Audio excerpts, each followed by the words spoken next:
Last four digits, 2688. Who am I speaking with? John Cowie.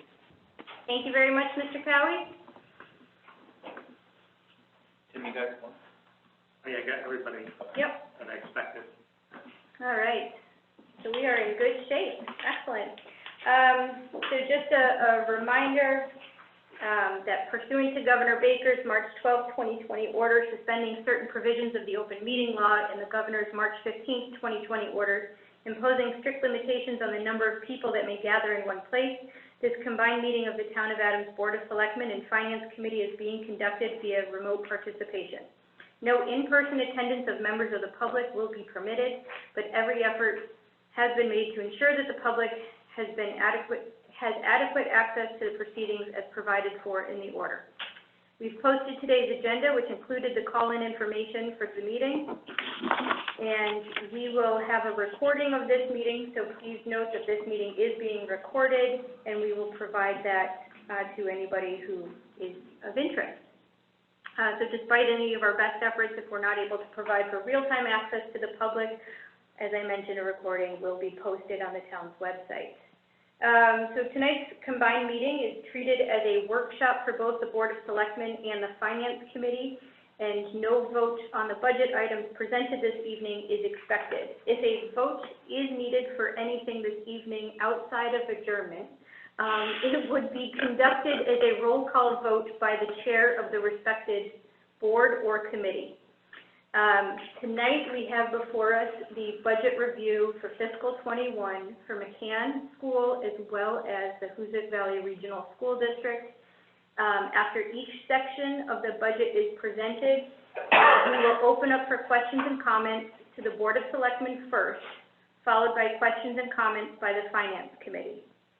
Before speaking, I will either identify you or I ask that you identify yourself so that those attending remotely will know who is speaking, but it is also so that Deb Dunlap, who is assisting us with minutes this evening, will also be able to record that for the minutes.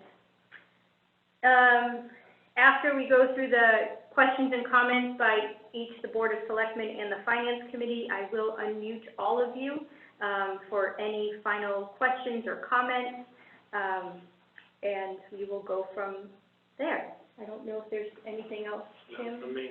Okay. Since our last meeting, I know that there were a number of questions that were asked.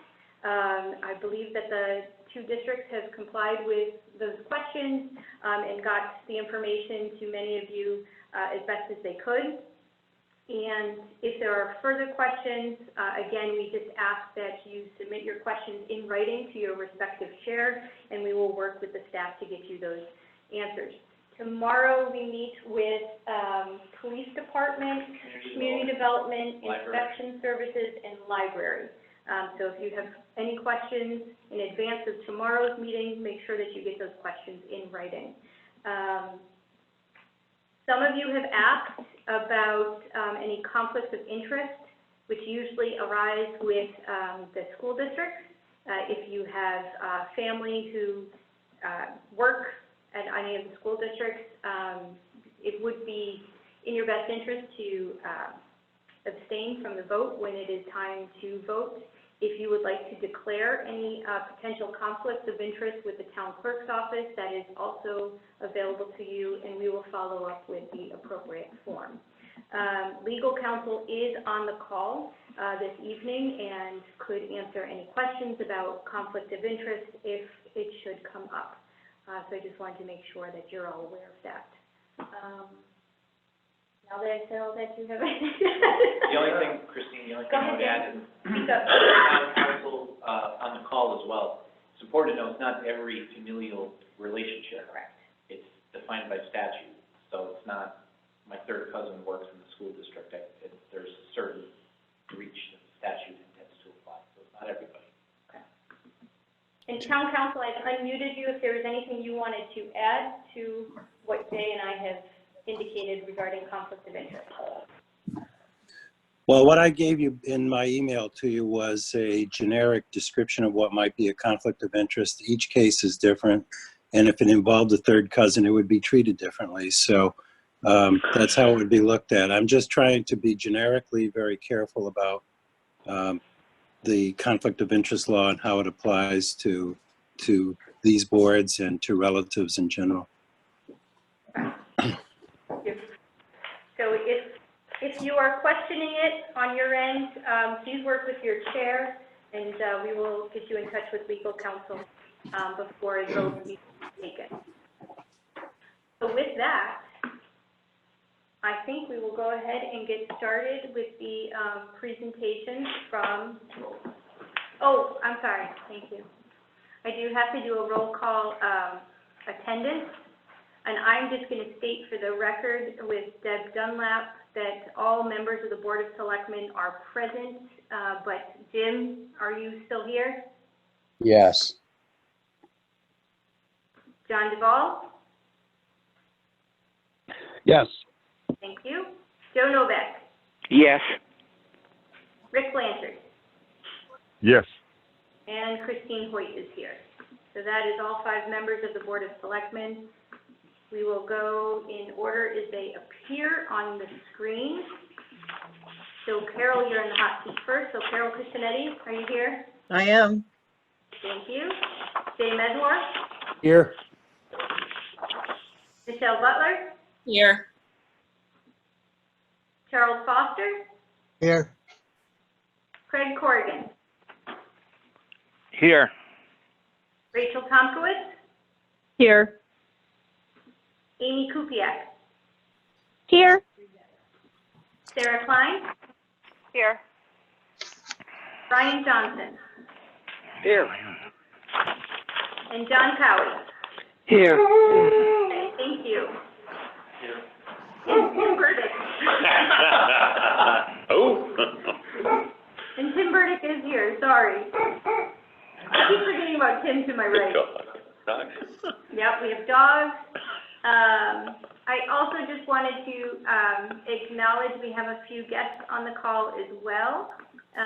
We have the elementary school principal, Rebecca Sawyer, with us on the call, so thank you for being here. Thank you. Yep. Legal counsel, as I had indicated, and we have Chester Town Administrator with family, I believe. John, of course, also on the call. But I just want to say hi, sorry I unmuted you. Yeah. Hi. Yep. Ed's there. And we have one more person joining us, but I believe 0483, is this Deb? Yes, it is. Okay, thank you. And Deb Dunlap. So I think that that is everybody. All right. Now with all of that, I'm going to turn it over to Superintendent Jim Brosnan, who is here to present the Northern Berkshire Vocational Regional School District budget. Great. Thank you, Madam Chairman. Pleasure to be here, and good evening to everyone. Certainly, we've all adjusted to a different way of doing business, and we'll try that tonight, and I'll try and be as brief as I possibly can. And as you've indicated, we'll have questions afterward for anyone who needs any additional clarification. As you may be aware, or time has passed and you might have forgotten this is the first year of the Student Opportunities Act, which is a rebalancing and adjusting of that 36-part formula of the Chapter 70 or school aid piece that comes forward. So as the first aid, there were more monies associated with this over a 7-year period. This is year 1, remarks to be seen, what's going to happen in the future. However, based on everything I have to present tonight in the budget, it is based on the last facts we have, which was the Governor's House 1, which are the only facts that we've been given. Obviously, the House and Senate will be conferring with the Governor and looking at futures. But right now, I'm going to address all of my issues based on the budgets that we were given at the end of January. To that, in the McCann budget, we had an increase of $331,000 in our Chapter 70, which is pretty significant that over the years, it's usually been 8, 9, 10, 11, or up to 13,000. So you can see where some of the formulas have changed, giving additional monies, especially in the areas of costs for health insurance, for special education, that have long recognized since 1995 that needed some adjustment. The minimum, municipal minimum assessments of the collectively of all communities went up $135,000. So the total increase in the statutory numbers for McCann was $467,000. That predicates part of what we're going to talk about tonight in the budget. What we were able to do with the increased state aid over a number of items. One, we reduced the over the minimum municipal assessment by some $96,000 or $97,000, and the transportation assessment of some $29,000. And that's roughly an 18 or a 17% reduction over time, using the state funds to fill in the difference. Jim, I forgot to tell you, you are now on video, because I've turned my video on. I am, okay, very handsome. They'll notice right away, not wearing a tie, we're all in a different kind of format. All right, now that I know that, and I do need a haircut. I felt like I should tell people. Thank you. Yeah. As you do, if you could all turn to the documents in front of you, whether it's on your screen or a printed copy, and I'll go through the tables, as I customarily have done over the years. Because that gives you a 5-year running total from FY17 to FY21. That'll give you the indications, and when I mentioned to you before the small changes in Chapter 70, if you look at that top column, Chapter 70, look at FY17, look at 18, and look at those numbers and say, wow, that's only a $13,000 difference. So those were the small incremental pieces, and then you see the big change that comes up in terms of the amount of increase. In Chapter 71, we've increasingly been receiving more state aid in the transportation. And what I will tell you, as is always, any money not used for transportation is returned to the communities. I'll talk about that in Table 3. So we've increased, there are some other out-of-district students who were able to increase the budget line item that we use to cover the budget in that by some $82,000. Municipal minimums, as I mentioned, has gone up. As you can see, that calculation, certainly far more significant than over previous years where it could have been $30,000 to $50,000. Therefore, the transportation assessment of communities and the capital assessment remains the same, and the municipal over the minimum assessment have been reduced. So therein lies the 5-year piece of where the monies come from to create the budget itself. Table 2 breaks out the town piece. Understand if we look at the difference between Adams, the top, the $884,000, that is the statutory calculation that is sent to me by the Department of Ed. This is part of the education formula. Chapter 70 state aid comes, and the calculation of the municipal minimum assessment is done. So that's all done by the department. What we calculate then is the cost of transportation and its assessment to you as the town of Adams based on the number of Adams students in attendance. And I'll show that in a future chart. The over the minimum assessment, last year, as you noted, was $161,000, almost $162,000. This year it's $134,000, almost $135,000. So you see that reduction in using that line item, which is a direct assessment to the town, and then, of course, the capital costs in the project that we're going forward. So when the statutory piece is going across the top will have a great relationship to what we're going to look at the next table, which is the population of students and student enrollment. Because the formula itself is given. The reason I mentioned the Chapter 70 in the very beginning, and I'll do it the third time here, is that statutorily, if there aren't changes, everybody is in either hold harmless or save harmless, which means you cannot get less state aid than you did the year before. By locking that down, each year they may add $500 a student, $300 a student, $30 a student, times the number of students. That would have been the very minimal increase in state funding. With the new Student Opportunities Act, we've changed the parts of the formula that's going to increase and rebalance some of those costs in terms of the populations. So that gives you a pretty good indication of where we're going to find the assessments if it goes through. Table 3 you can see the enrollment over a 7-year period. And on the right-hand side of that is the proportional cost. That's recalculated every year.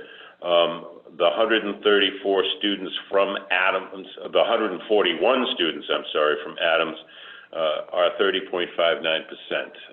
And that's used to determine the transportation assessment. That is also used to determine the over the minimum assessment. So that's where those numbers come. And the bottom of that is to look at the amount of monies that we had previously assessed for transportation. Once the fiscal year is closed and we have an accounting, we proportionally will return those monies not used for the transportation of students. That's for the 180 days that students are in session. So, for example, last year we returned $16,000 in change, but you can see those numbers over the years of how much we'll return. That's just that single line item of transportation. So, looking at the trends, you can see that we're statistically pretty close over time. There's a bump up. I mean, 4 years ago we had 144 students. Now we have 141.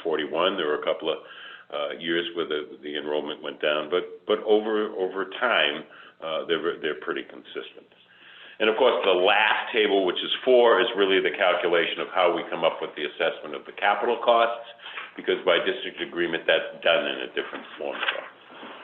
So that is the overview and the comparison piece. I think laying out the 5-year piece gives you an idea of seeing what the trends are in terms of student populations, assessments, where the money comes from to figure the overall budget going forward. So I don't know if you have any questions on those as we go, or wait till the end, or... That's up to you. They'd have to open up to questions to all the participants on the phone call, so. I can do it, whatever you found works out. I can go right through the budgets and going through. I can continue on through the budget. Sure, and if anybody has, make a note. I'll try and highlight any kind of significant changes that go through in these budgets and line items from one year to the other. Many of them are just pretty simply very marginal changes up or down, depending upon, standard percentages. I think in the first part, under school committee, I'm on page 1. There are no statistically significant increases in terms of those items. Slight decrease under memberships. We had an accrediting team visit last year, so that's why FY20 was a little higher. So we're back down. That's a small reduction of about 3,000 there. Same thing. There are very few changes, so if there's no changes, I'll just keep on moving through. But if there is anything that you see that you're here that you want to stop and ask, go right ahead and do that. Contracted services, as I introduced last year, this is kind of a recollection for everybody's memory. One of the items that we do at the end of the year, all schools produce the end of year fiscal report. That EOIR report that we produce for DESE has all of the funding categories that are approved. The numbers on the left-hand side, those are approved accounts by the Department of Ed. What they will do is periodically, usually every couple of years, they don't do it every year, they will change those FUD codes. They will want schools to break out in a little more finite way some of their costs. So you're going to see a series of those in this budget document that have a history of zeros. That's because they were put into some other category, and now we have to pull them out and give them their own line items. Technology is one of the larger ones. We used to have a technology line item. Now we probably have 7 or 8. So you'll see that going through. That's why there's a history of zeros. And the first one that comes up is the administrative technology, and that's involved in how we communicate with our students, how we do the grading, our Blackpoint, our TeachPoint programs, the plan book, all of that kind of student data response. Again, I'm going through those.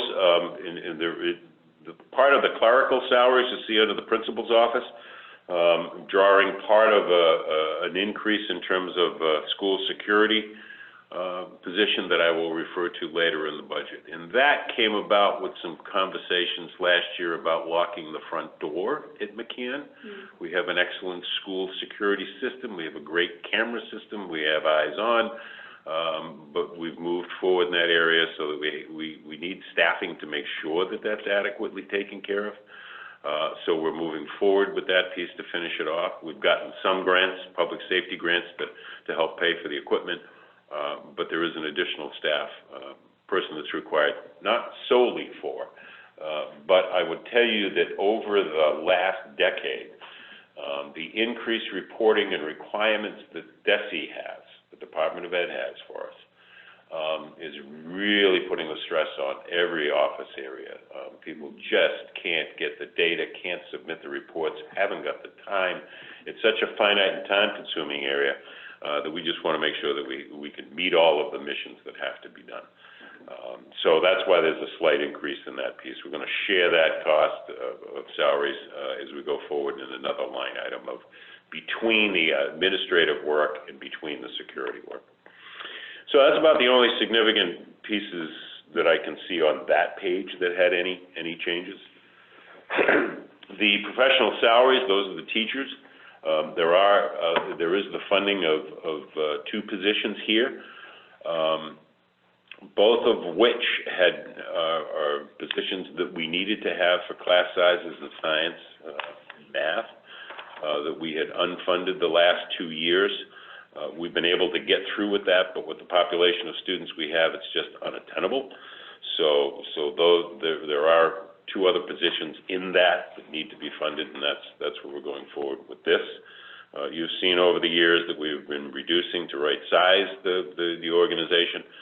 This is a case where we've got to add two to get back up to where we might have been in times. And with the additional state monies that were coming in, this was the opportunity to do so. So that's why there's a change in that. On page 3, again, I'm going through any of those account line items.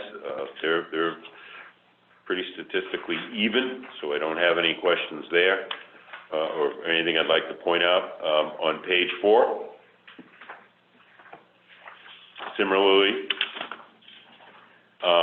but I draw your attention to what I've referred to as the series of zeros. So if you look at instructional hardware library, instructional software, and instructional hardware at the top, all of those line items are part of that breakout from the technology for the end of the year reporting. So where it would have been one massive account that might have had 60, 70, 80,000 in it, now we're able to look and break out instructional hardware, computers, laptops, replacement equipment that we have to have. That's on one. The library has to be separated, so we pulled that and separated that. Instructional software, and those accounts. All of this is new, so you can see that in the FY20 was our first year doing it, FY21. So we have no data that we can back up until the end of the fiscal year to know how well did we do with the budget pieces. I got a pretty good indication. I'm not sharing that as things are going because there were a lot of expenses in here, but it's a trial to go out and say we did our best guess to go forward. Somehow we got it covered and we had to maneuver, but it'll be interesting to see at the end of the year. So FY22 will be a little bit better. We'll have some information that's more finely tuned to be able to adequately predict. Okay, page 5.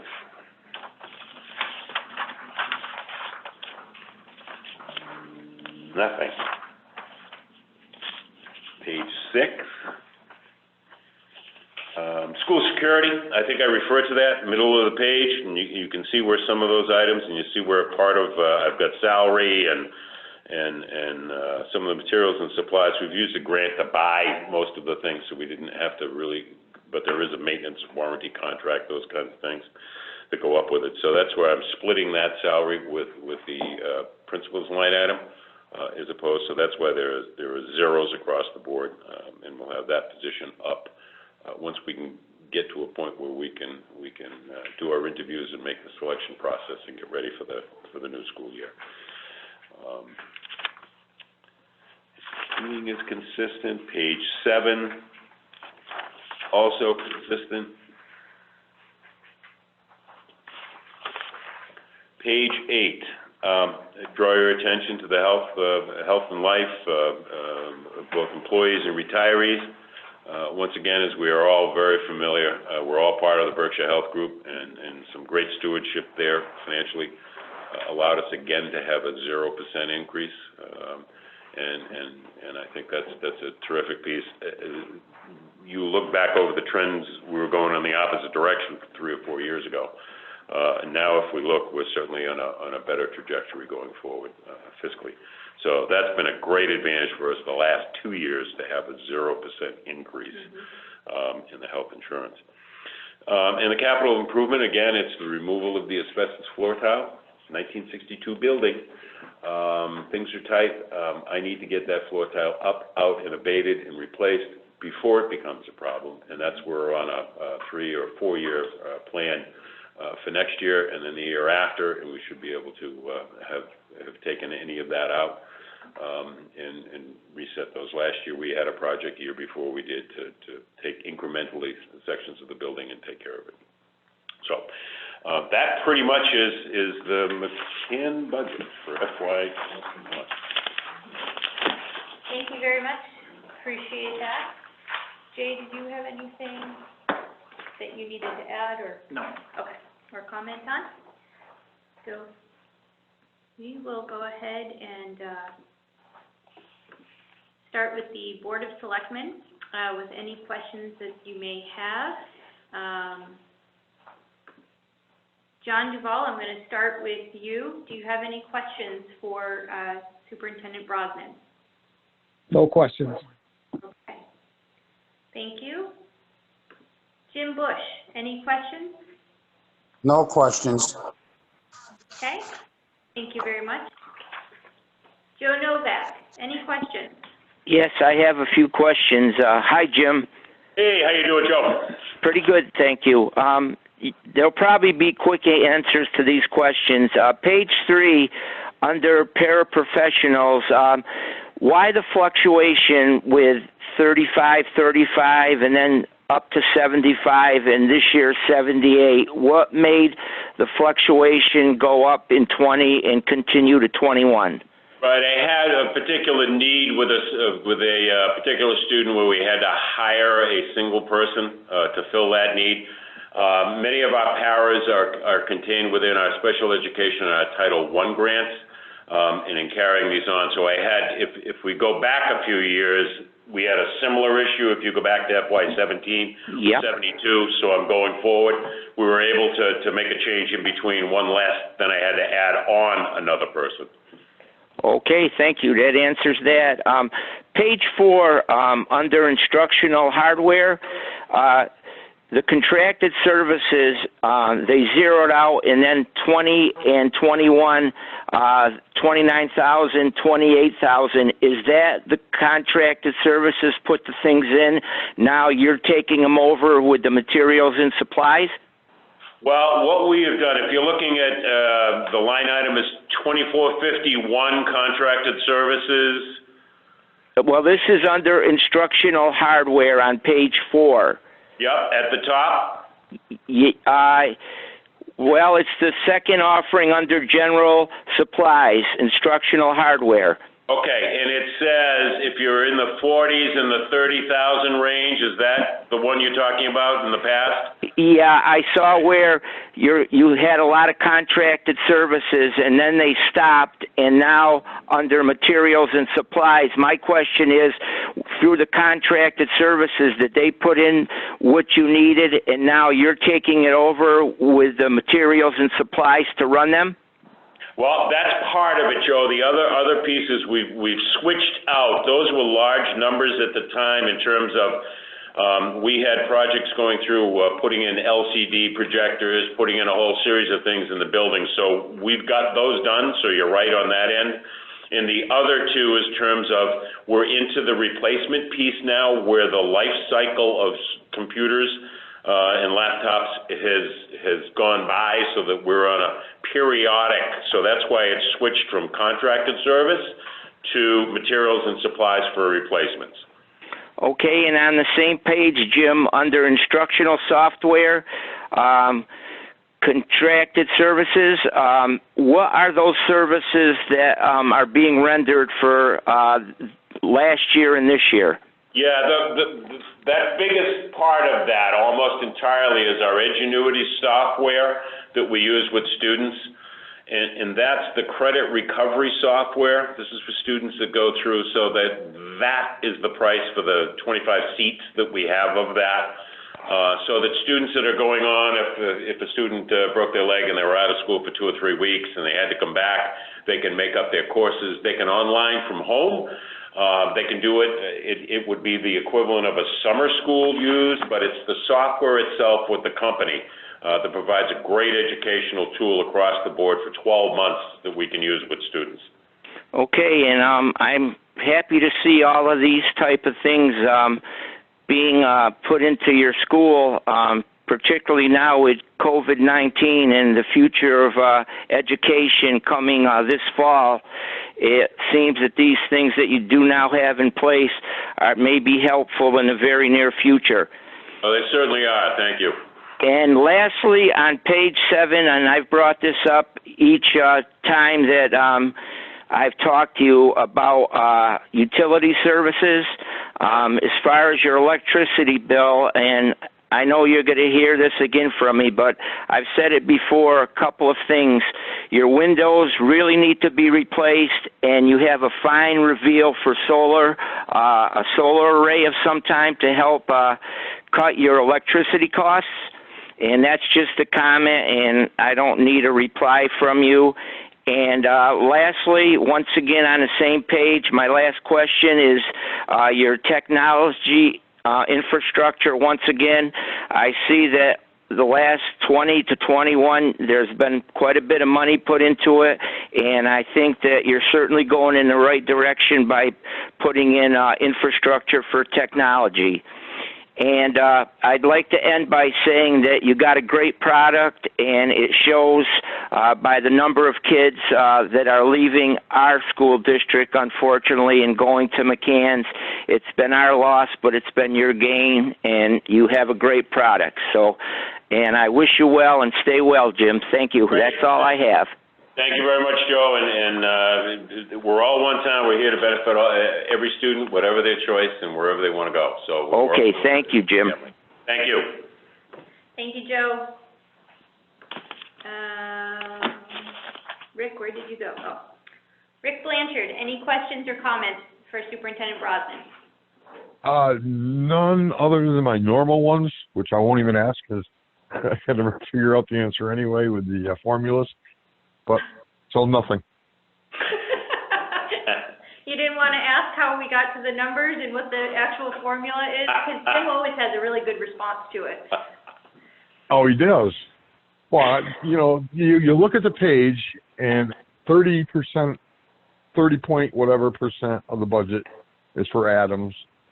36 is for another community, but yet our amount is higher.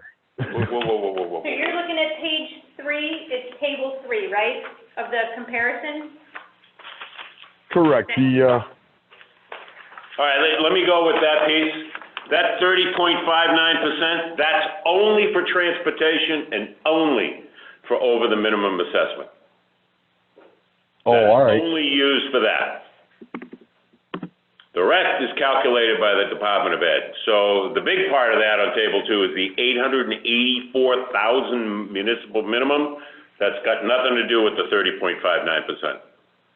Oh, okay. All right, that's done by the formula, the Chapter 70 formula.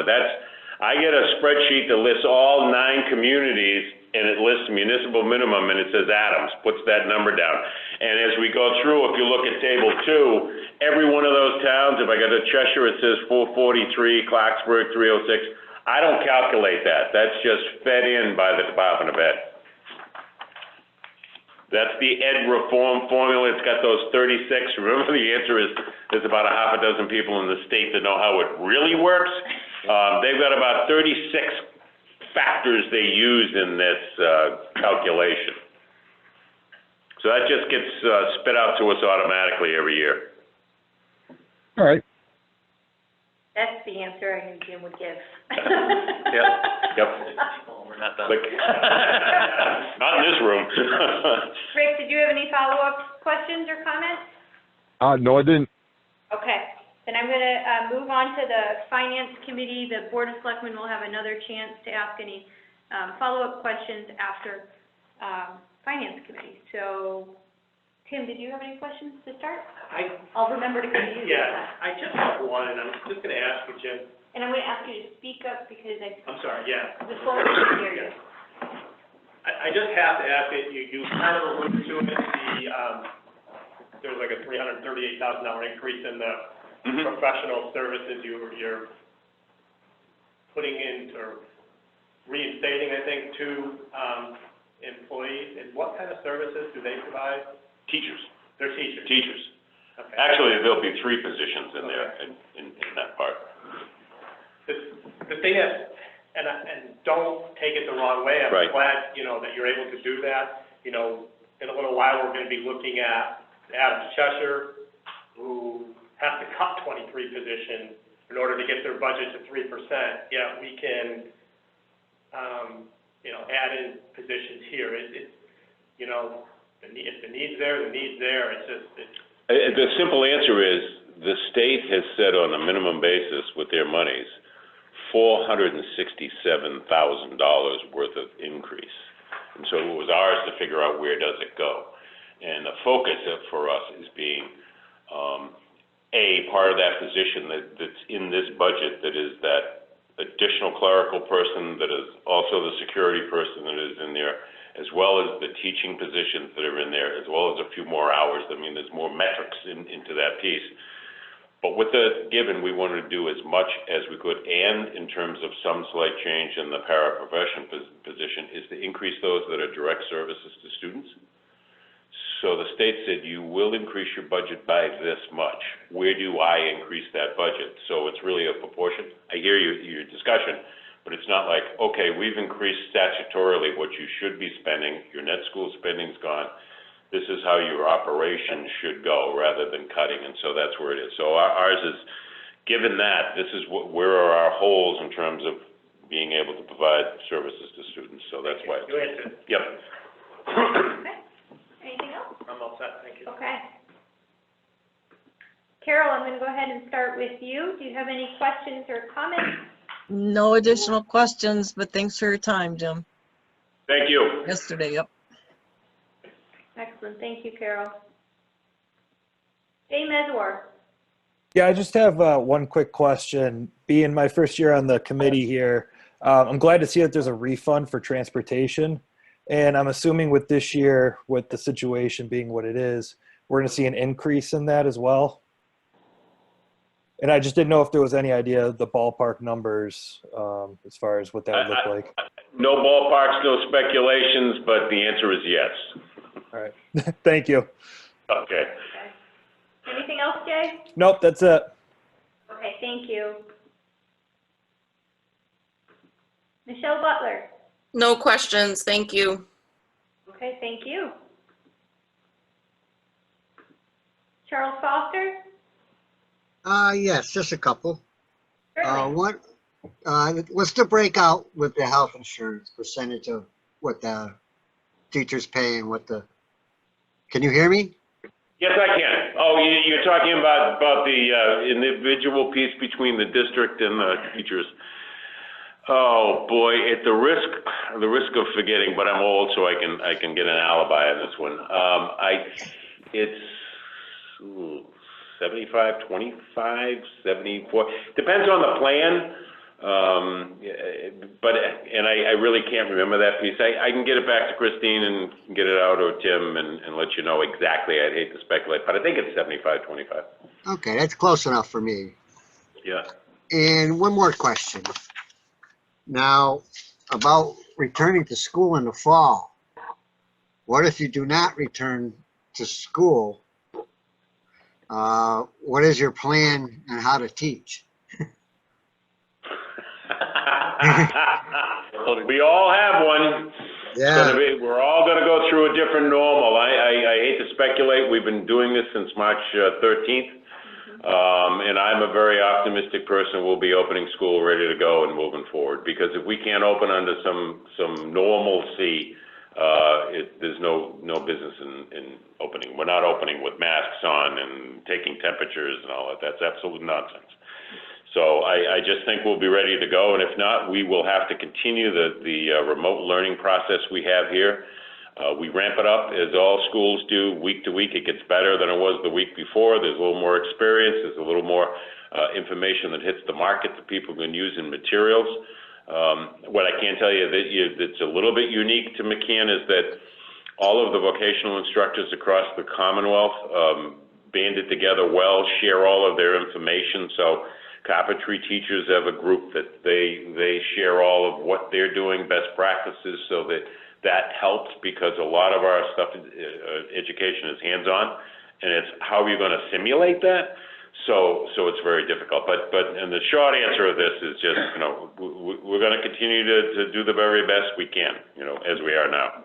Will you have to create a new budget? I have no idea.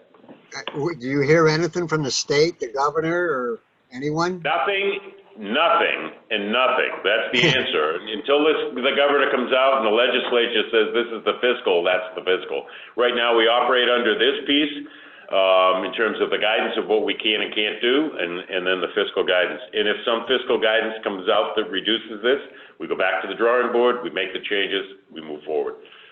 So the only thing I can give you is based on fact, with my assumption that we're opening schools September 1st. All right. And moving forward is actually another town meeting, because once this budget is approved by town meeting, and Jim modifies that budget, or Aaron modifies the district budget, or the town modifies its budget, i.e. cuts, then we have to go back in front of another town meeting to levy those cuts.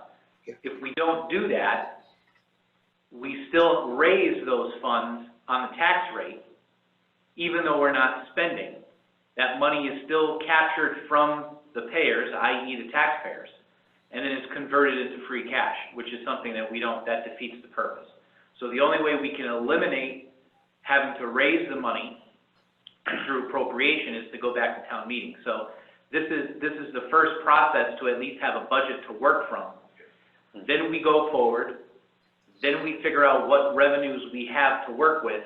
Then we sharpen our pencils with our budgets, and then we come back in front. That's how this is probably, without reading the tea leaves, is probably how it's going to play out. And all three of us have spoken about that. Yes. And we feel that's the best way forward that's going to protect the taxpayer as well as all the people who receive our services. Correct. Yes. Well, how is this teaching from home working? I mean, for the students. I mean, are all the students able to, or don't you know? Oh, yeah, absolutely. We know who's on, when they're on, and everything else. Working very well under the circumstance.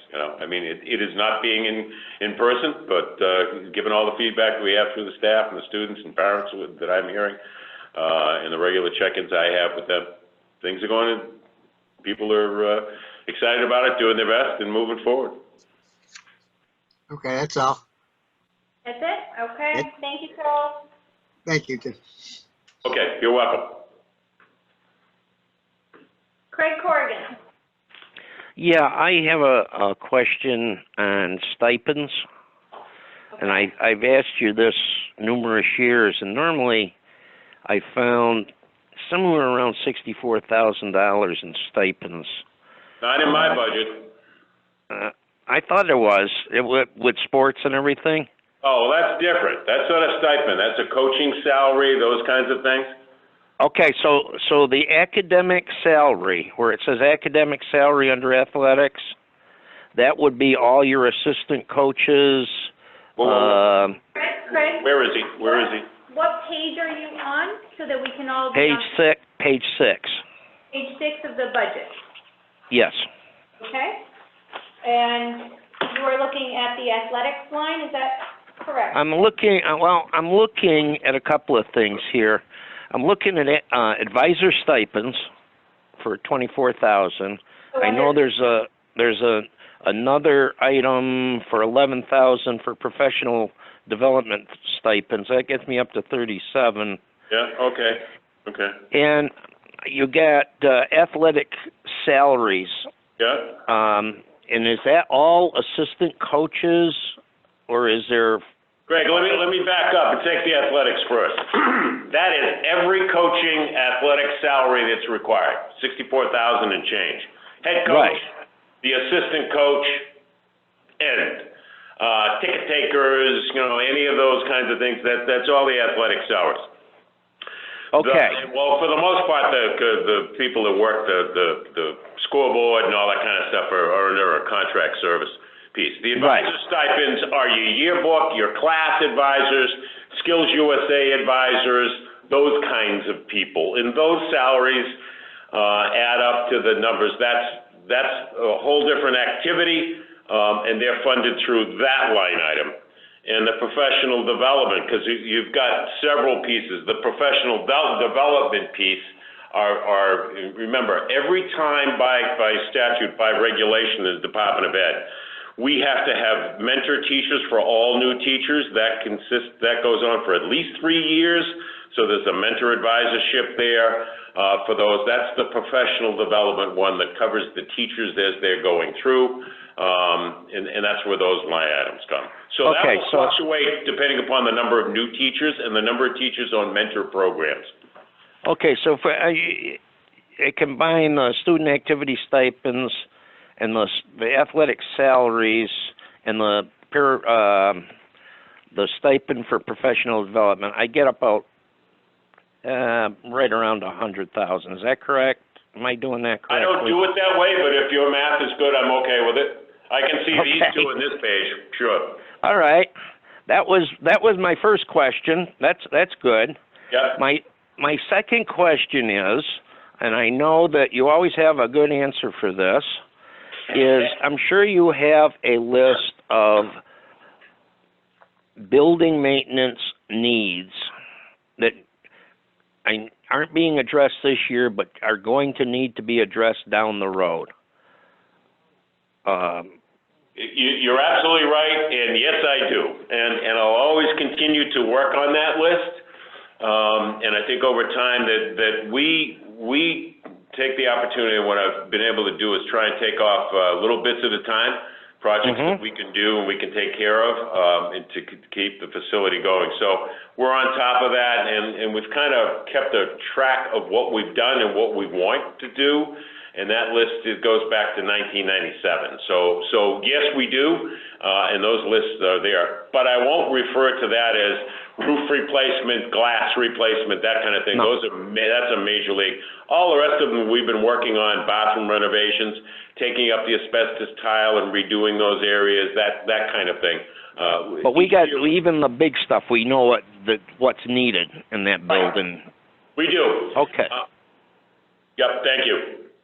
That's I can tell you, Jim, I took a course down there last year, and a night thing from BBC, and it's the building looks excellent. Great. Thank you very much.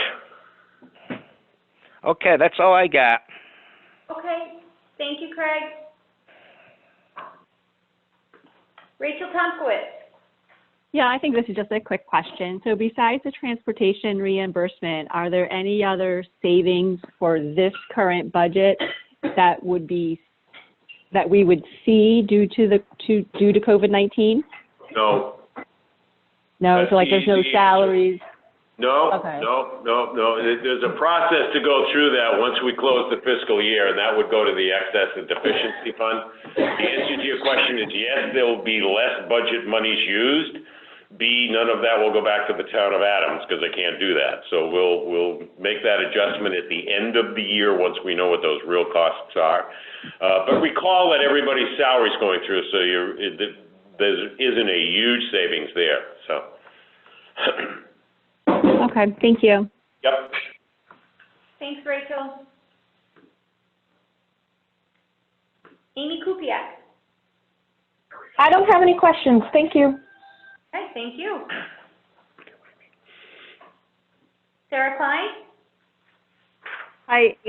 So I have a question about the transportation money too. So when does that, historically, when has that reimbursement typically come back to the town and where does it go? So I guess that's. It depends on how I feel in any given year, Sarah. You know, sometimes I send in, August. Usually by the time, all kidding aside, usually by the time we close out the books, finish all the fiscal reports and get through, I'm guessing September, October-ish. Okay. And then that goes to each one of the towns, and I'll turn over and leave that to Jay as to exactly where that refund goes. That's a great Mary question, but I assume because it's a refund back, it probably goes right into the general fund calculation, which eventually gets audited back out into free cash. That would be my guess. Okay. So I guess I was sort of thinking about, Adams, Cheshire positions and monies coming back. Also to piggyback on the condition of the school. So it was noted that the school is in great condition. Remind me, Jim, how old is the building? It opened in 1962. So no plans for new construction, right? Listen, I'm one of those guys, not in my life cycle. I don't need to come to you for a $100 million school. We will continue because we've maintained the good, solid part of it. We've done the maintenance. We've taken care of the infrastructure. We do the technology, the heating systems. We're going through those. In the future, and I think a couple of questions have come up in the past, and I know I'll answer it now, and thanks for the reminder. Down the road, in the future, we will have an MSBA project that we will have to come through. That will include a roof replacement, because our roof was 1997, so it's approaching the 25 year. So we're still maintaining it. We have single pane glass that was installed in 1961. So that's a change, and then some upgrades to some of the control systems. So we would look to an MSBA program in a few years down the road that would take care of the roof, the glass, and any of those updates in the heating and ventilating area.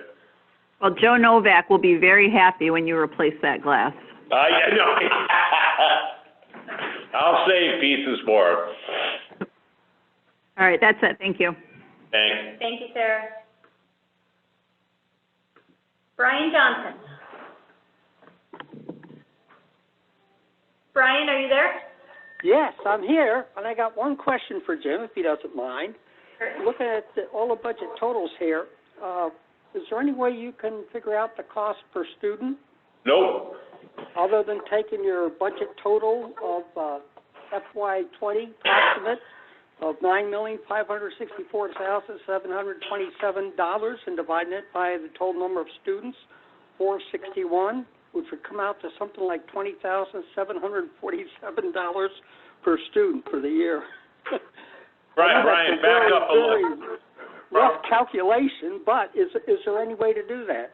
No. And I'm going to give you a couple of points. One, this is a flashback to 1994-95. When the ed reform came in with the funding for education, they put together a formula. The formula feeds into poverty rates of families and students, to abilities of communities to tax. There are 36 parts of this formula. It's extremely mathematically complex, and that's what I referred to earlier in the conversation. There may be students in there that could be one teacher, one para.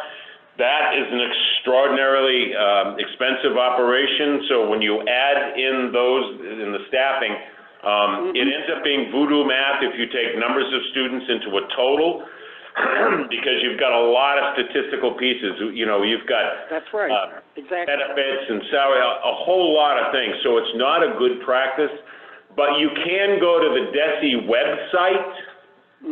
If you go there and you can look up any school in the Commonwealth, and over the last 3 or 4 years they'll do comparative data, they will single out certain costs that they use as part of their cost per student. Right away, a vocational student is at least, and I use this as an average, at least another $5,000 per student per year, just because they're in vocational programs that require additional staffing, additional materials, additional equipment, so that's all factored in. So dividing the number into the number Doesn't necessarily say the per pupil cost. That's all I'm saying. Okay. Thanks, Jim. I appreciate it. You're welcome. Yeah, I actually did the math from a tax standpoint of what it would cost the town of Adams per student for McCann and for Hoosick Valley Regional. Not that far off. I think we're paying like $7,600 per student at McCann and just about $7,200 per student at Hoosick Valley from a tax rate standpoint. That's a great deal. Part of that too is the state uses those numbers to calculate, out of district tuitions and everything else that we receive from communities that aren't a member too. So they're over 18,000 if they were paying, if you were paying the. In the old days of Cheshire, they would have been. That's the number they would have been getting before they joined the district. Brian, anything else? No, that's it. Okay. Thank you, Jim. You're welcome. Thank you. John Cowie. Yeah, I have no questions. Everything I had written down has been asked. Thank you. Great. Thanks, John. Okay, thank you. So, as has been the practice, I will unmute all of you to see if there are any final questions. All of you are unmuted at this point. Are there any additional questions?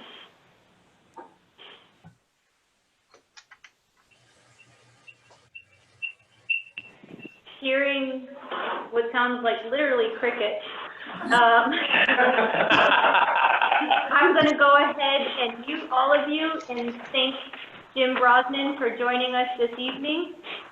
Jim, you are more than welcome to stay if you would like, but I'm going to ask that you sit in the gallery, and we're going to bring Erica Snyder up to sit where you are sitting. I'm going to turn the camera back over this way so that if Erica wants to wipe down the table, she's more than welcome to do so. There's some wipes there. Thank you. This is great. It really worked well. I like that. Thank you very much. And it's a lot of hard work on your part. Thank you, Jim. Great. Thank you. And then you'll lock up. Thank you, Jay. All right. Excellent. Well, welcome. Hello. Hello, everybody. Welcome to our remote meeting of the Board of Selectmen and Finance Committee. So, with us this evening, we have Superintendent Aaron Dean, and we have the Business Manager, is that your title? Erica Snyder, who will be joining us and walking us through the Hoosick Valley Regional School District's budget. This is the first time that Aaron gets to present this budget. In years past, you've come before both of these boards, but representing the town of Adams as a McCann school board member. So it's nice to have you at the table tonight representing our school district here. So with that, Tim, I don't know if there's anything you wanted to say to start. I'm going to turn things over to you, Aaron. I'm going to put you on camera. All right. Erica, when I put you on camera, you'll see my laptop move that direction. But I'll turn it over to you to walk us through your first budget. All right. Well, thank you, everybody. This is a different experience being on this side of it, but I'm happy to be here. I'm excited to be the superintendent of Hoosick Valley Regional, and I know we have our work cut out for us, but I took the job knowing that, and I'm here, and we're going to tackle those challenges. A lot of what I'm going to go through tonight is going to be similar numbers to what Jim did. It's going to be a little bit different order because I want to talk about the budget process and how we approached it. I did learn a lot of lessons down the road that I'm applying here, so that's always a good thing. So I kind of wanted to take folks through the process that we went through. I think it was a very good process and a good way for us to look at the budget. I know there's some right sizing of our operation to do, and you see that reflected in the reductions that we're going to discuss later. But I also worked with Erica to try to really refine what we show people in terms of this is where the revenue comes from, these are where the expenditures go, and also start laying out that 5-year pattern so people can see the trends. And there's some interesting pieces in that I'm sure there will be questions about because there were restructures and there were different things that happened over the years before I got here. So first, I'm just going to take you through the kind of our decision-making process. For the first time, we went through a process of what we call a zero-based budget. Every principal took their building-based budget and built it from nothing. So we got an understanding of what we're spending on supplies, what we're spending on staff, what we're spending on programming, and looking at where those revenues come from. You know, as we built this, you know, I had discussions about we have to be really thoughtful about how we're going to develop programs and do things to move forward. And I gave 5 guiding questions for that process. You know, are we legally obligated to provide this program or service? If we are, you know, statute tells us we have to spend our money on that. Are we morally obligated to provide this program or service? Things like pre-K. We know getting students in the door early is a real benefit to students and families and a real benefit to our educational process in years to come. Is the money we're spending providing results? I found some mixed results as part of this, and that's part of the restructuring we're going to do. Is there a more cost-effective way to provide certain programs or services? That's a big part of the shift that we're starting to make in this year's budget.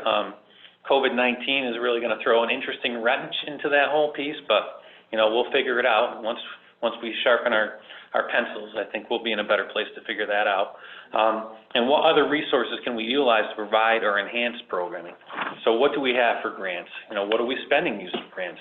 Are there other funds out there that are available to really help drive some things that we're trying to add but won't be necessarily sustainable costs? So one of the key points that everybody points to, and I've been aware of because I've lived in this community for all my life other than college, is that our enrollment has trended downward over the years. Going back to 2010, we were at 1,556 students. Currently, we're at 1,108 per the October 1 numbers. There's been a steady decline in enrollment, I think, for a number of reasons. I think some of it's competition, some of it's just the trend of the county, and some of it even has to do with the school closure and the impacts that have happened along those lines. But the bottom line is our budget comes from feet. You know, student feet equals money. So when you're talking along those lines, you're not getting more funding when you have less students in the door. Another data point just was our October 1 enrollment in general. When you look at our enrollment, I mean, there's no mystery here that the high school, there's been struggles sustaining enrollment. Middle school is a very healthy number, and elementary school has stabilized over the past several years. So, like, when I look at a pre-K to 8 number, I'm like, we're very sustainable. We're in a very decent place with those pieces. You know, what is it that, you know, we need to do to maintain that enrollment and keep those students in our doors? I mean, and those are the pieces we're looking at. And I think a lot of that has to do, you know, looking at the quality of our programming and making sure we have pathways to meet the needs of the students, and making sure we're meeting the needs all the way to 8th grade. You know, looking at our building, we have students grades 4 through grade 12 in the same building. That can get pretty stale. So we have to kind of look at making sure we have different programming in these different areas, so students can see some different things and get excited about what we have to offer, because quite frankly, we do have a lot of nice things to offer, and there's been a lot of nice additions prior to me getting here that we can utilize and move forward with. Data points from the state. Student to teacher ratio, 14.6 students to 1 teacher is our ratio currently. The state average is 12.9 to 1, so we have more students, you know, to teachers than the rest of the state. Students with disabilities, this is a big number and an important number that a lot of our discussion probably will end up being around, maybe even tonight, but down the road. What are we going to do about this number? 24.2% versus 18.4%. So we're about 6 points above in terms of students with disabilities. You know, a lot of that has to do with not just programming, but models of programming, and that's kind of some of the pieces we're looking at in terms of structure, building models, which I'll get into in a bit. high needs population. This is our low-income students. This is our ELL students, which is English Language Learner. These are students that receive special education services, kind of all lumped into one. So we have close to 60% of our population within our school system is a high needs population. Well, high needs population translates to more services, translates to more spending in terms of what you have to provide, because there are a lot of pieces that we have to provide statutorily, you know, for that body of students. And then economically disadvantaged, we have 51.1%. You know, and we know that number in living in this community and seeing the shifts that have happened over the years. You know, it is what it is, as they say.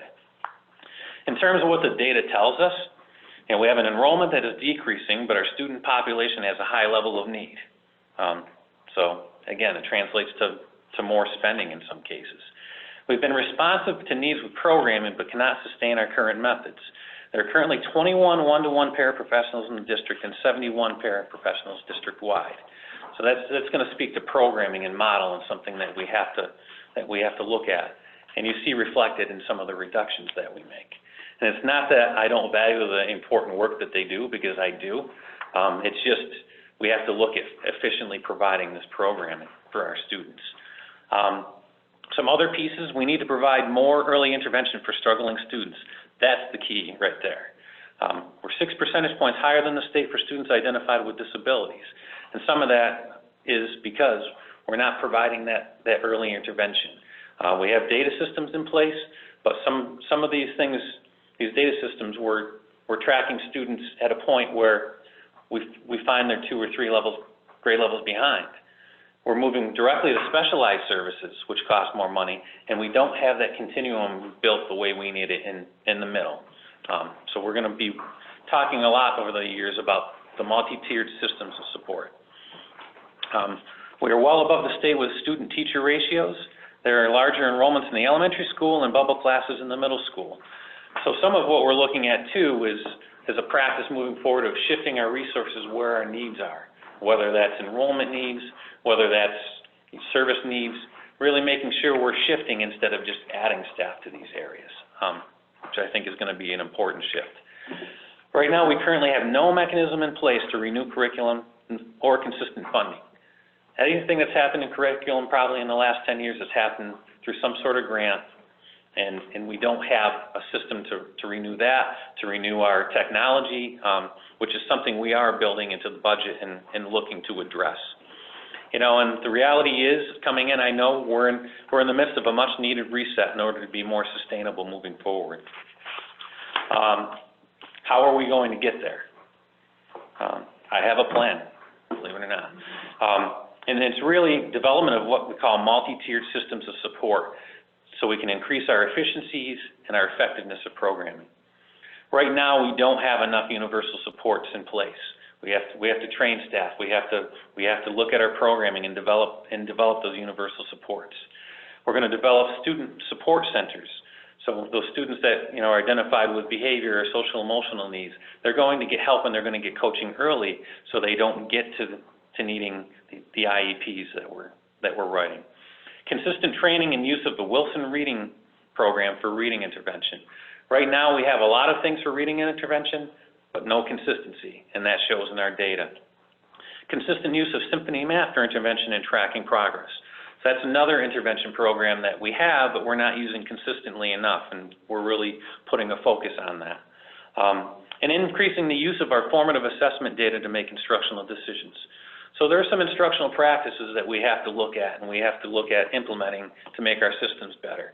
And formative assessments are basically checkpoints that teachers have within the classroom to identify, are the students there, are they getting it, or do we need to go back and reteach and look at what we're doing? And that's what we're talking about with models. And we have a small group model that requires a lot of staff right now. We have to look more to a workshop model. And quite frankly, some of the shifts that we've made because of the remote learning, we can implement some of those pieces into our regular classrooms when we come back to help manage some of these pieces. But the formative assessment data allows us to track as we're going, instead of getting to a benchmark and finding that here we have a post-mortem report.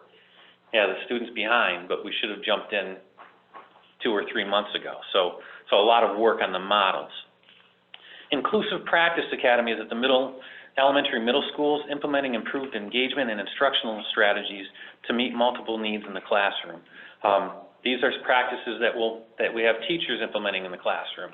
When we develop IEPs, when we develop student plans, we need teachers to be implementing some different practices and pieces for the students. It's not all incumbent on a special educator to do this work. This is a team system, and we really need the team to do this. Creating a continuum of supports for both academics and social emotional development. Those are pieces that I've kind of referred to. Utilizing instructional leadership teams to lead implementation of practices. Job-embedded professional development.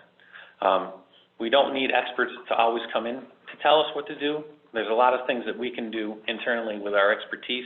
But not only that, we're going to utilize state resources and academies to help bolster that work.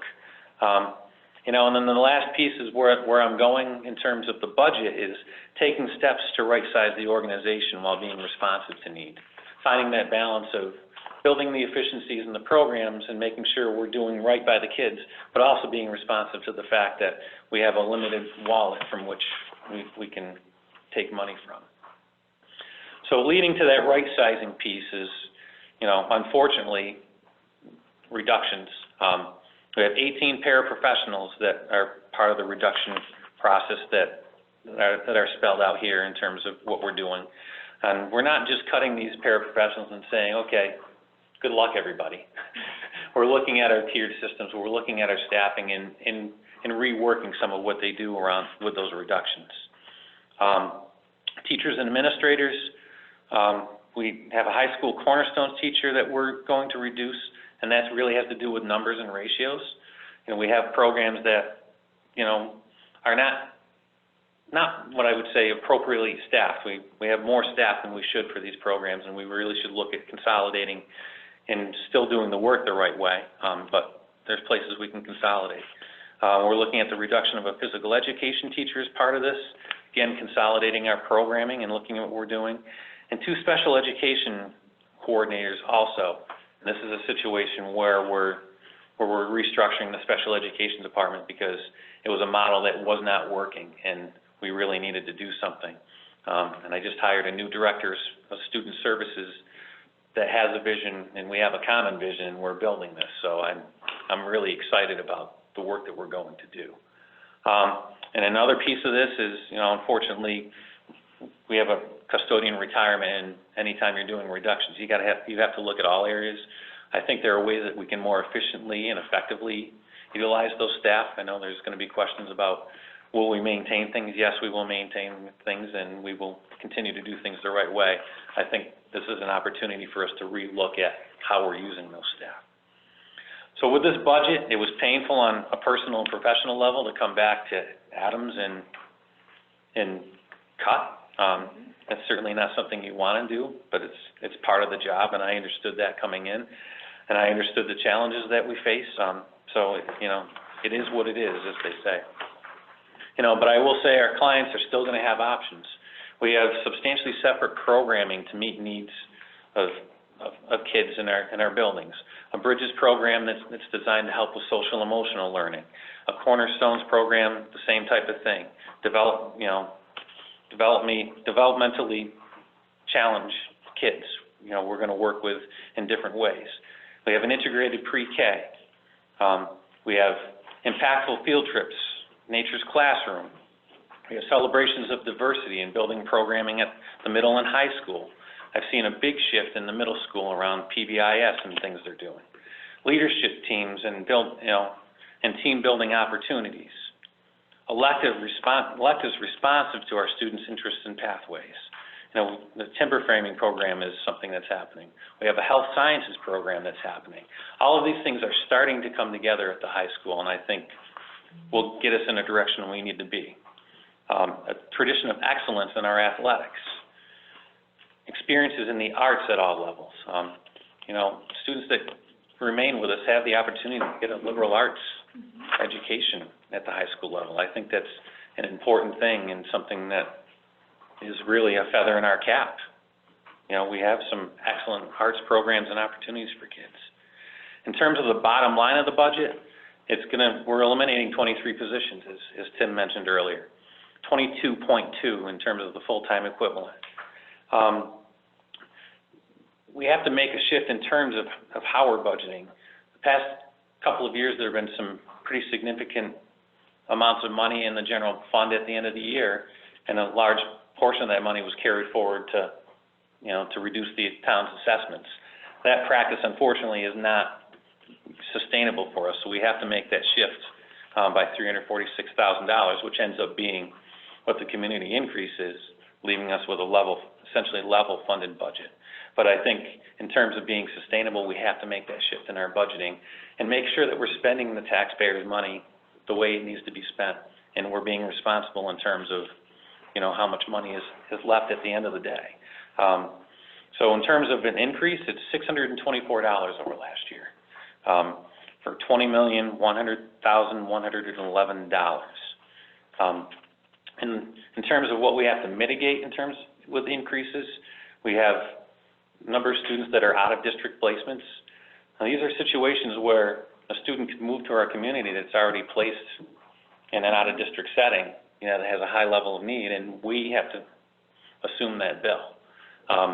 And there are other situations where, where we go through the continuum of delivering services, and there's students that we have to outplace because that's what's best for the student. And we don't have the program necessarily maybe to meet their needs. So, anything that is a difficult situation, we essentially own, as the home school district. A school choice assessment increase. It's no mystery that we've been living in the deficit range in terms of school choice. That's something I hope over the years we reverse that trend. Our charter assessment increase, Garrica will get into those numbers in terms of what we budget and how we figure those pieces out. SPED assessment increase, typically that's a bill that we get for somebody who might have lived here that was incarcerated, and now we're paying for their education. And then just your typical contractual increases that, were here prior to me getting here. And those are things like the step and lane increases on the teacher salary schedule as they work their way up and across with their education. So as far as future budgets, you'll see the statistical dead heat, or the vanilla line as Jim puts it out there. Chapter 70 monies are largely driven by our enrollment. So even with the changes outlined, our funding has remained statistically level. So the discussion about the Student Opportunity Act monies, districts like ours that fall into that pocket of declining enrollment did not end up really benefiting from those monies because it ended up being a wash. So we ended up with something like $6,714 more in state aid this year. That's not going to really get you very far. In terms of federal dollars, I think those are questionable for the foreseeable future. So, barring a drastic increase in enrollment or change in funding mechanisms, we're going to have to continue to take some steps to right-size the organization. It's a word that's come up a lot when I was on the other side, but it's something we have to look at. What are we going to do to right-size? But what are we going to look at for models of instruction that are sustainable for us and effective for the students that we serve? And before I turn it over to Erica to kind of run through Foundation Budgets 101 and all of those pieces, I do want to say thank you to the communities of Adams and Cheshire, because I know some Cheshire folks are online, I believe, for the support you've given the budget over the years, because I know there are a lot of hard decisions that go into supporting the school, and I know there's a dedication to the district, and people want to see the district do well. And I came back here to take this job because I want to see this district do well, and I want to take the steps to move it forward. And I think this budget, while it could change and likely will change with the COVID-19 pieces, I think is an important first step. And whatever comes our way, we'll figure it out. But thank you for your support over the years, and hopefully for the support in the coming years. So. Thank you, Aaron. That's my long-winded introduction. Sorry, a good introduction. I appreciate that. So I put Erica on video at this point. That's my fair warning. But if you want to walk us through the budget and the numbers. Sure. Jim actually did a great job of setting the stage for a lot of the different pieces of the budget that are similar to us both. But I'm glad to hear that there's also a new member on Finance Committee, so maybe some of these pieces will be educational. Three. A few? Three Okay. new members this year. So this will be for you. Just to go through a foundation budget, what it is, how it's calculated. It is calculated specifically for each school district, specifically representing minimum spending levels that the department feels is required to provide an adequate education. It's adjusted each year, and it's based on changes within the district's enrollment, the student demographics, inflation, and other geographical differences in wage levels. So that's just kind of setting the stage to how the department decides what our district's foundation budget should be. And then, as Aaron said, we did not benefit from the Student Opportunity Act, and this was just taken straight from the Department of Ed's website, recognizing that our districts, which fall in the low and declining enrollment category, do not benefit from the Act's foundation budget increase. Our small size creates significant diseconomies of scale. And it did say that the Act will go on to establish legislation to address these issues. I imagine that the times being what they are, that may be pushed out even further. But for us, as you'll see on the next slide, slide 28, we did not benefit in the hundreds of thousands of dollars range when it comes to Chapter 70. So on our cherry sheet, I thought it was important to highlight what our final numbers were at the end of last year, which represents the FY20 budget in comparison to what the governor's budget proposal reflects now. And like McCann, we're working with the numbers that we have. So we got an additional $30 per foundation enrollment student. That's just being held harmless. We got no additional funds from the Student Opportunities Act there. In terms of our school transportation, the governor's budget proposal for FY21 is based on a 76% reimbursement rate, whereas last year we did end up getting 79%. So as this goes through the process, this number could fluctuate. And it is based off of our FY20 transportation costs. So we'll see how that plays out. But right now it's at a 76% reimbursement rate. Our charter tuition and assessment is an animal in and of itself. That calculation and formula is ever changing. There is constantly being updated to reflect current tuition costs, different rates of tuition reimbursement. For us, we get hit pretty hard with the charter tuition. We are anticipating, based on the governor's budget proposal, $180,000 as reimbursement.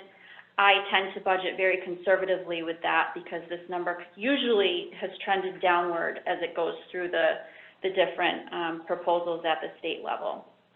So we can see when we look later at the numbers how I budgeted for that, but I can say I did not budget $180,000 to stay conservative. And then our school choice, again, the 207,480, this is based off of our October 1 numbers that we're using this year. So these are actually what we can be anticipating for school choice receiving and assessments this year. And you can see how it compares to what was budgeted or basically projected last year. It was projected at 245. We're actually receiving around 207 this year. And that's just based on true numbers on October 1, and then again, they true up the numbers basically in April and will give you a final kind of recalculation in June. So those numbers will be trued up in our June local aid payment. So overall, you can see that our net receipt of charges actually went down by about $6,000. So overall, we weren't gaining much from this cherry sheet here. So we can talk about how those numbers were budgeted as we move along. Slide 29, 3 parts of our budget. They all have relative increases or decreases, but in total, we are increasing our budget by $624, total budget of $20,100,111. And each part of this budget is calculated differently. So the first piece is calculating the foundation, which has 2 parts, like Jim said, the minimum local, which is calculated by the state, and then the over minimum. But in order to get to our foundation number, we take our entire budget, we remove out the transportation and capital and any amounts that are being budgeted for state aid. This includes Chapter 70, Medicaid reimbursements, charter reimbursements, and then lastly, what we are using as part of our E&D to offset the assessments to the towns.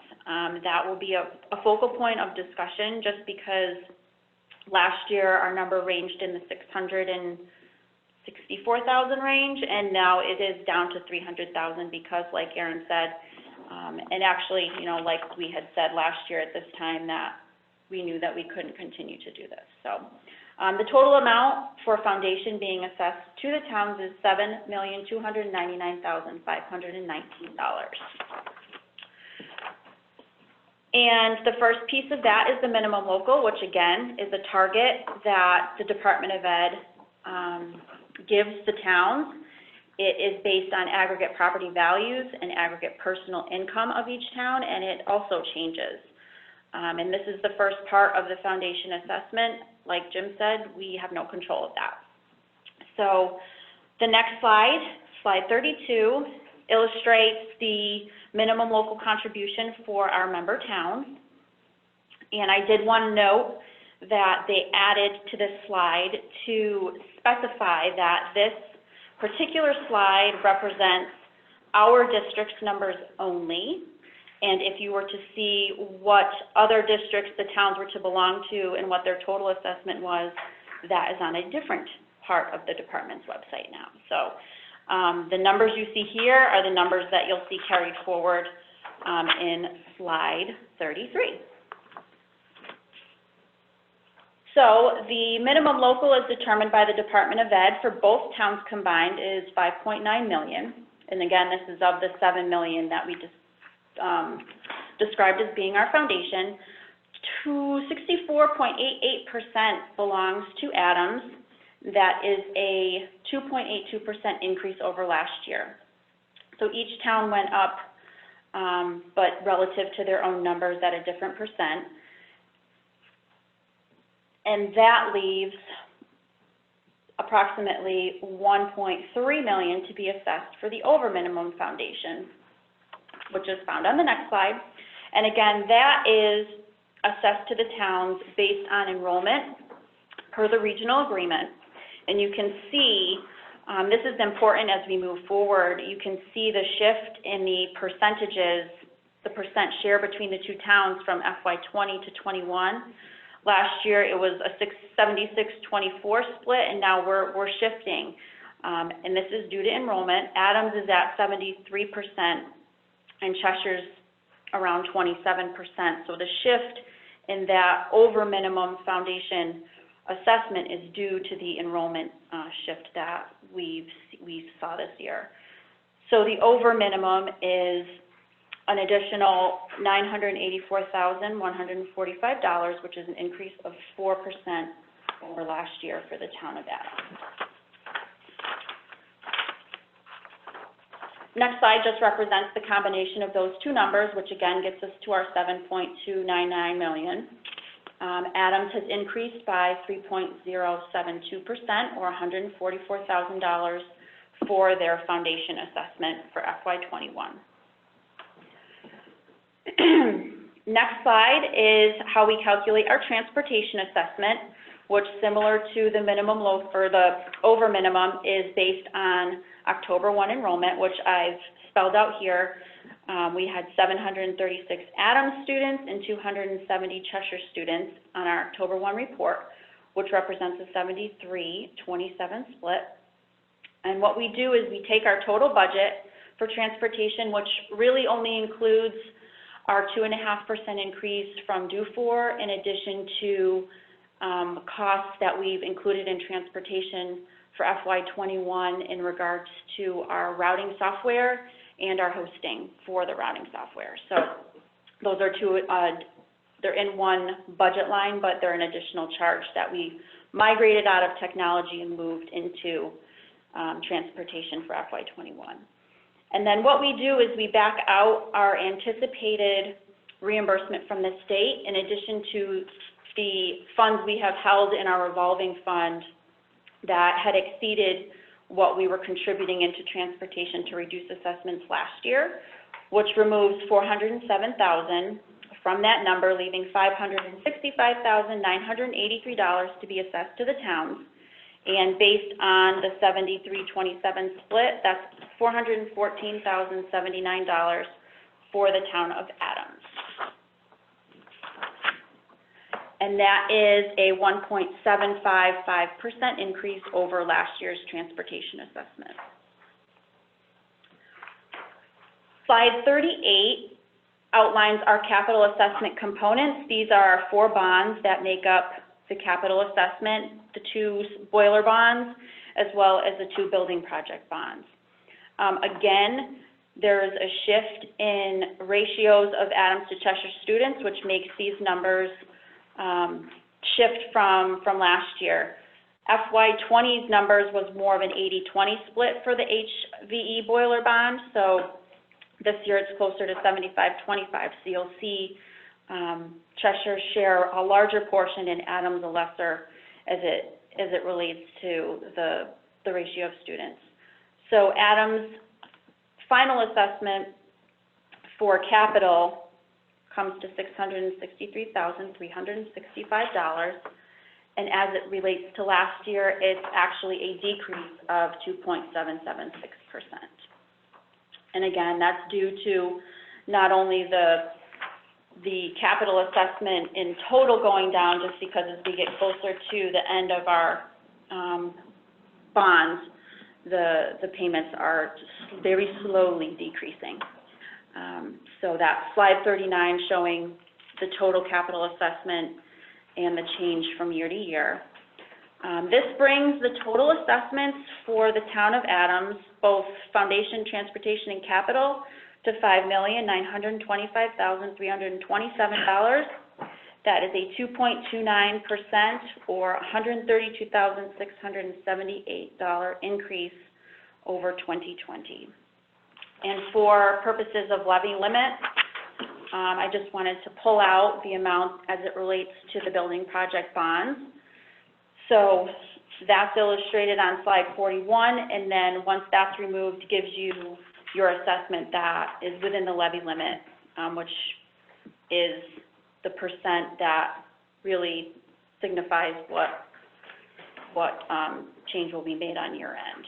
So that's $5,298,433, or a 3.069% increase over FY20. That was a lot. Yes. And then I know there were some additional 5-year trend sheets that were included that Erin will probably either walk through or wait and take questions on anything specifically. I don't know which approach is best. You can kind of do the page-by-page piece. And I'll put you on camera if you wanted to go page by page. I'm back. I didn't go anywhere. Hopefully you're not all over by this. So in terms of, the budgeting piece, I kind of wanted to break it out a little bit along the lines of what we've done on the McCann side, because I know as a budget committee person over there, I appreciated seeing the trends. I appreciated kind of being able to see the revenue on one sheet and then going through and seeing where the expenditures were and being able to ask questions or figure out, where are these jumps? Why is this line 0 now? Those types of things that we're gone through.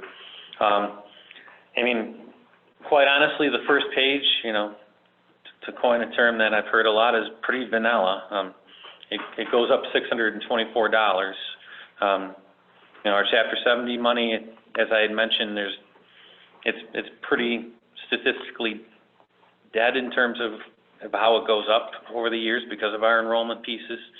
The charter tuition reimbursement, Erica had mentioned, you know, going with a number that's truer to form in terms of where that comes out. So we're banking on, as far as our estimate with that reimbursement, $110,000 versus the $1.2 million that goes out. The assessments are a part of this. State revenue, the Medicaid, we're looking at Medicaid receipts. We're able to bill for some of the services that we provide within the school setting, things like speech and those pieces. We bill out and we get reimbursements for, so that goes into a revolving fund that we're able to appropriate from.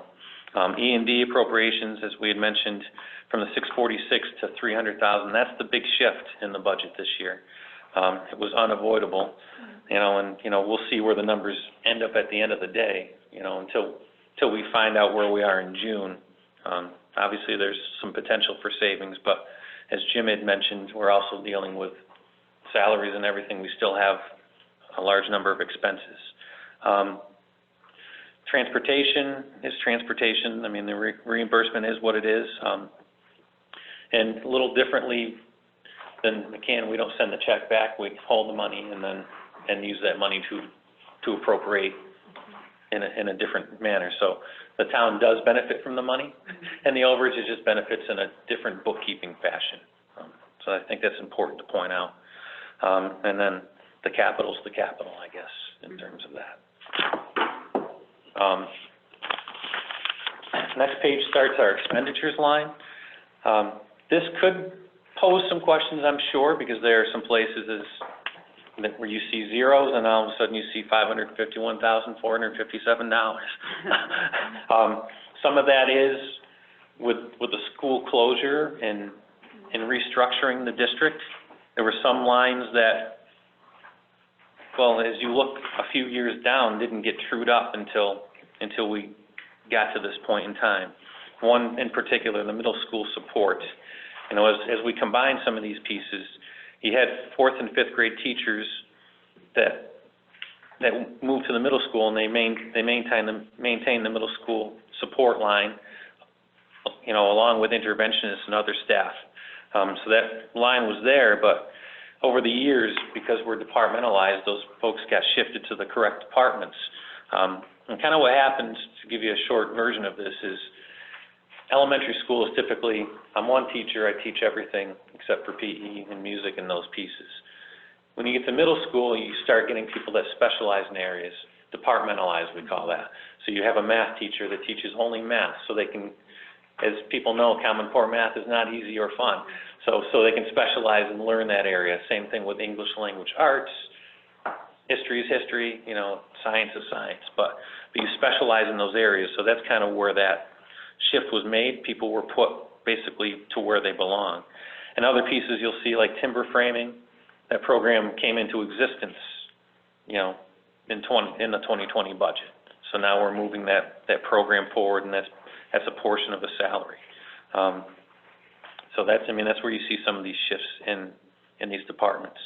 Special education, that's one area that you kind of see some of our cuts reflected in, going down from $3,120,000 to $3,094,000. That's where some of those supports are, and some of the programming that we're consolidating and changing up is occurring. Regional School Committee, we kind of made sure we broke that out a bit more, because there was one line that contained school committee, secretary, crossing guards, dues, and I knew there would be questions, like what are those pieces? So those are kind of self-explanatory as we break them out. District offices, all of our office staff put together, including me, I believe. Staff development, I mean, those are funds that we use for professional development services that we contract in some different materials and pieces like that. So that's also our reimbursement mechanism as well as part of that piece, contractually. As you go down, library, guidance, adjustment counselors, there's a lot of statistical dead heats here. Maintenance, custodial, you'll see the decrease reflected in the 2021 budget. Heat, I'm sure we'll have some savings there, not having had to heat the buildings at a certain level. So, I mean, those are areas that we're hoping we can get some savings and kind of protect ourselves a little bit from the inevitable in terms of next year's budgets. So, I mean, maintenance is a pretty statistical dead heat.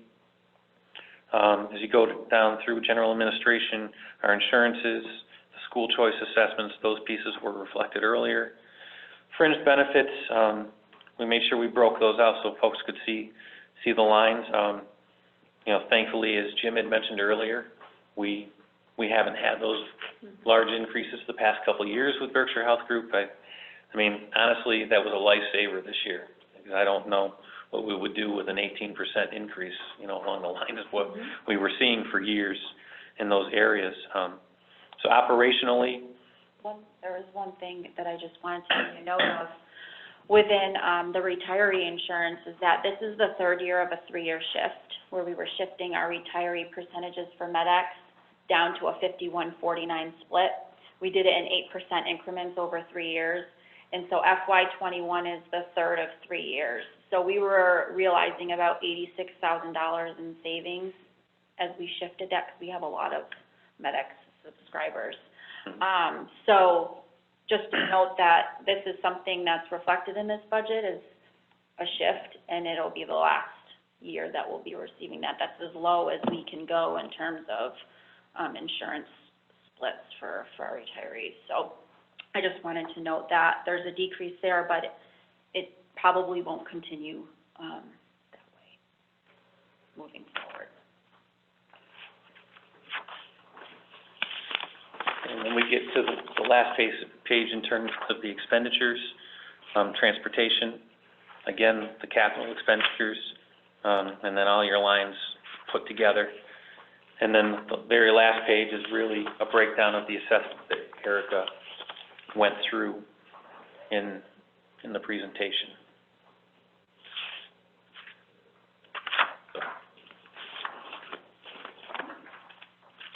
Anything else? I guess I'll field the questions now. Okay. Dave, do you have anything to add? Okay. And I just want to comment, I know that Ed St. John IV is on the call, and Jay is here in the room, and you all have been working together for months now on just budgetary concerns and just keeping that dialogue open. And I really appreciate all of the work that all of you have been doing. Even amongst a pandemic, you all are still communicating and trying to move forward with the budget process. So I commend all of you for doing that. I will turn things over to the right of me and see if Tim has any questions. I don't. I think field to the respective boards would be the appropriate right now. All right. So we will start with the Board of Selectmen. I'm going to go ahead and start with John Duval. You are unmuted. Yes, Madam Chair. I just have a couple questions, and thank you to Eric and Aaron. The presentation you put together, it is sending the right message, in my opinion, and it's something that the town also needs to take a look at. Just, could we go to page 28 on the presentation? The fiscal 2021 local aid assessments. John, what was that page number again? 48? It's page 28. 28. Okay, thank you. Yeah. Okay. The first question I have is for Chapter 70. What percentage of the school district budget is state aid, Chapter 70? Well,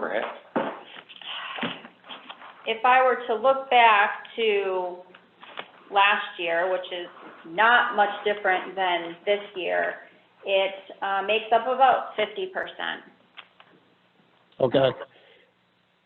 So probably even a little bit. Yeah, I would say it's pretty consistent. That's kind of what our graph showed us last year, and our budget hasn't changed more than $624, and so Chapter 70 being what it is, I don't see it changing. Yeah, I agree. Yeah, this is just a statement that just when you start off your budgeting for half your budget, your increase is less, like $30-something thousand.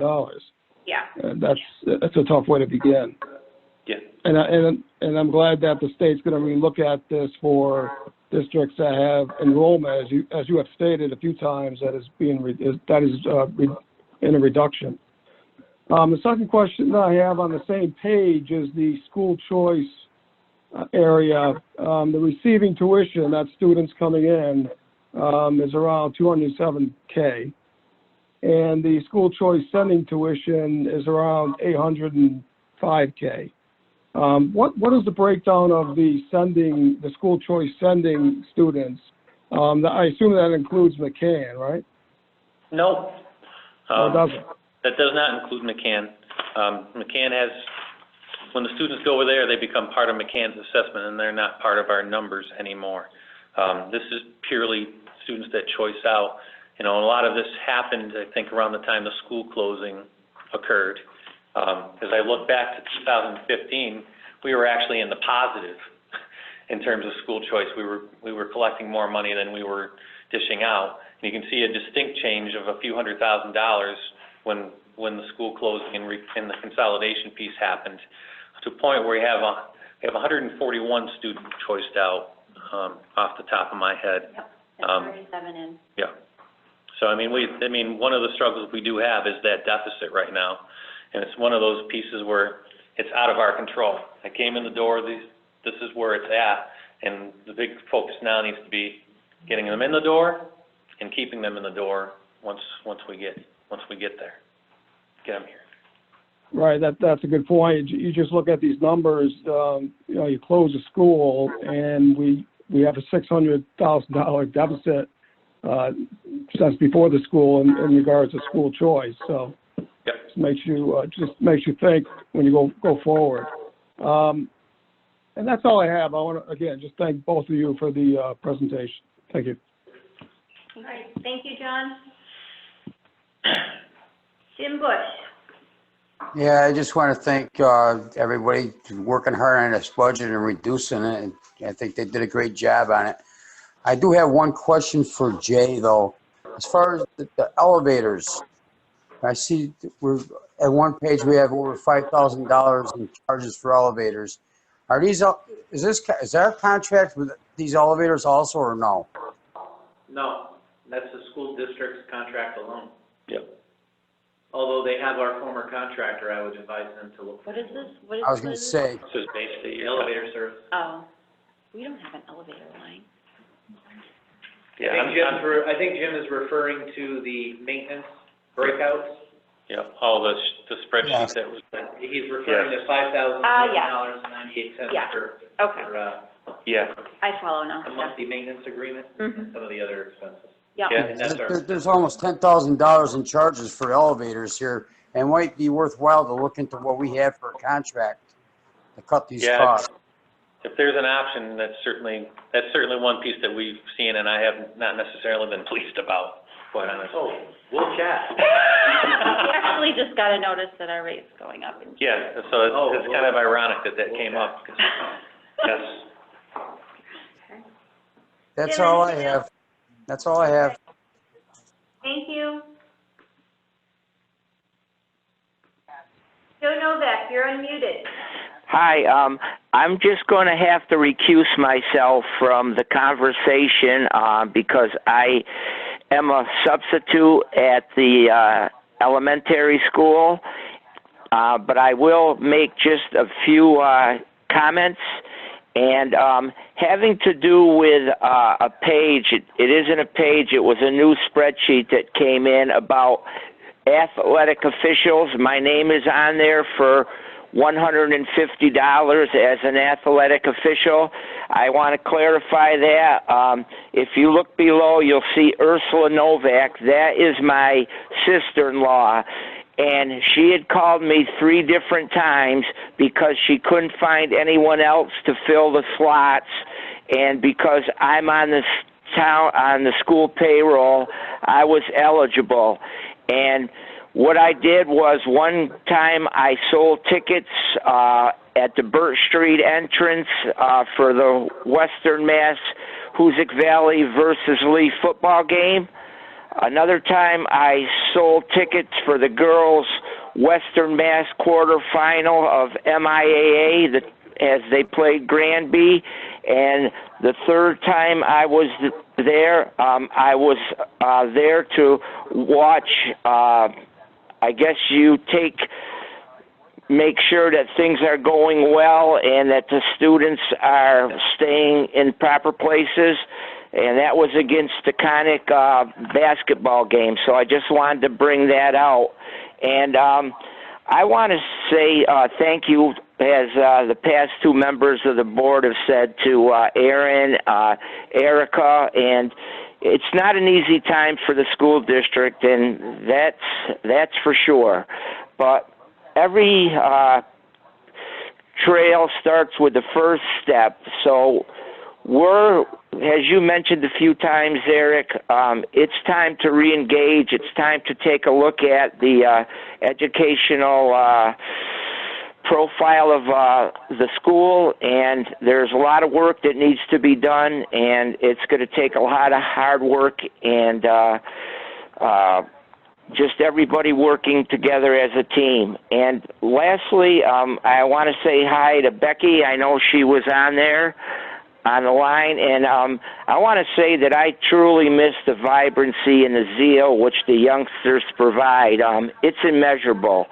And I'm thinking right now that I bet the parents are more appreciative than ever of our teachers, because now they know what it's like to be a teacher, not just having 2 or 3 of your own children around each day to try to teach, but thinking that teachers have 24 or more students in a classroom. So best of luck to everybody, and I'm going to be leaving the call now, and I will like to see a tape version of the rest of it, so when it comes to adjourning, I won't be on the line.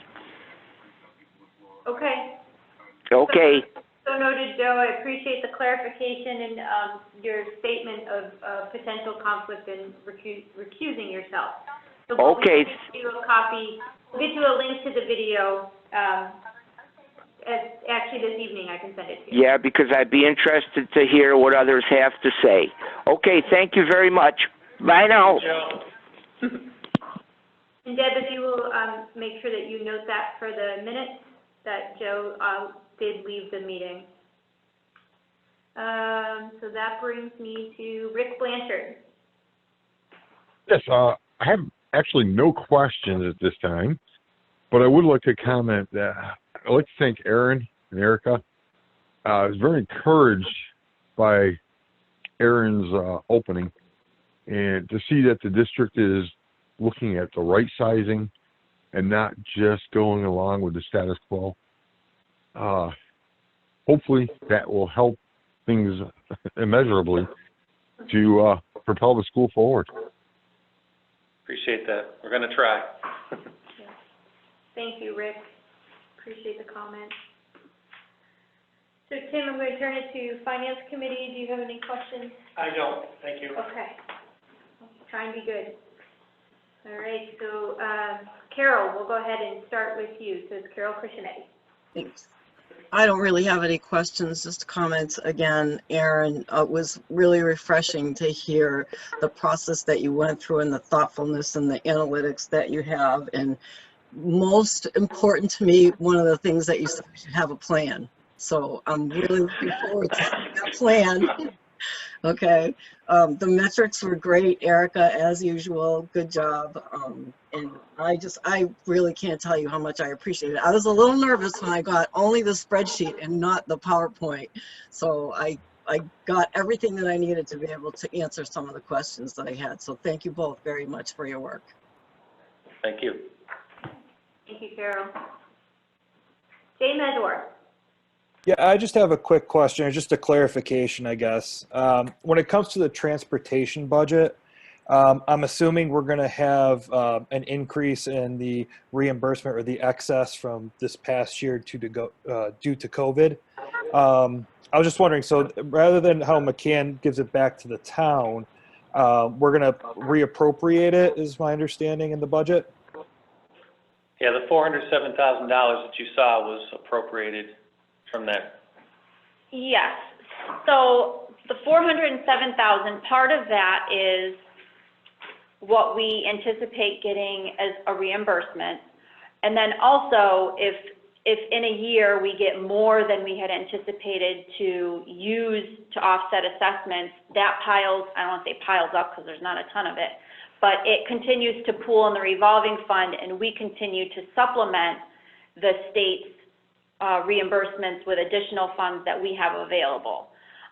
This year, if given the transportation that we have now and the costs that we have, we can anticipate having less transportation costs, but that also means that the basis for our reimbursement has decreased a little bit. So one kind of washes another, and we really only get a certain percent of our expenditures as a reimbursement, but we'll be able to supplement whatever shortage we might have due to less expenditures with what's in our revolving fund. I hope that wasn't as confusing as it felt. No, it makes sense. It does make sense. Okay. Yeah. Yeah, it's just, you know, with this year, with the transportation being what it is, we're only getting mostly half a year. Just want to make sure, like, if we get more excess from last year's, that, you know, we're just using it the right way. Correct. Yep. Yeah, transportation is only used for transportation. So Okay, we'll that was only kind of ever my use- question. Yeah. Okay. Awesome. And I just want to echo everyone else, you know, that I'm glad that we have a plan in place. Sounds really, really good, really promising. And that'll be great for everyone in the community to know, is that there's a plan going forward. So thank you, guys. Thank you. Thank you, Jay.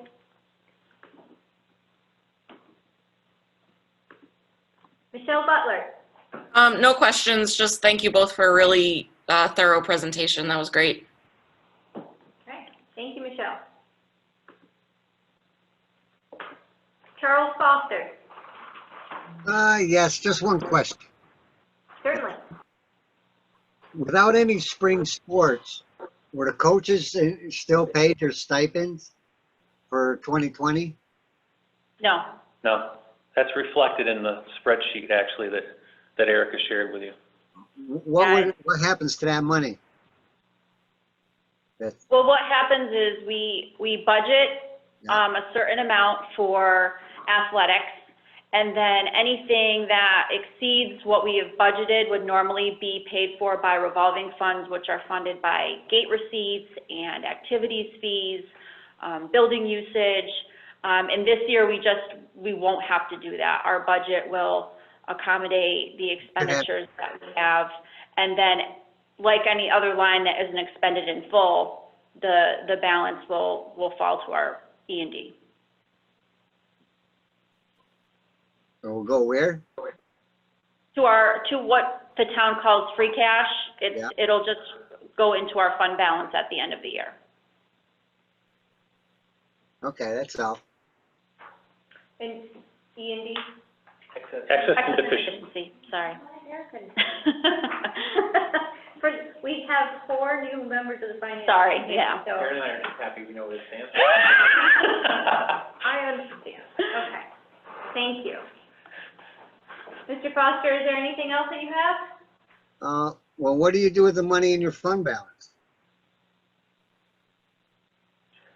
The money in our fund balance is used towards next year's budget. That's where part of we use to offset part of the town's assessment in the next year's budget. We pull it from that pool of funds, and then it's used to start the next year's budget. You had indicated $300,000 was used. We started the year, $300,000 is used to offset the town's assessments for the FY21 budget. Okay, thank you. Sure. All right. Thank you.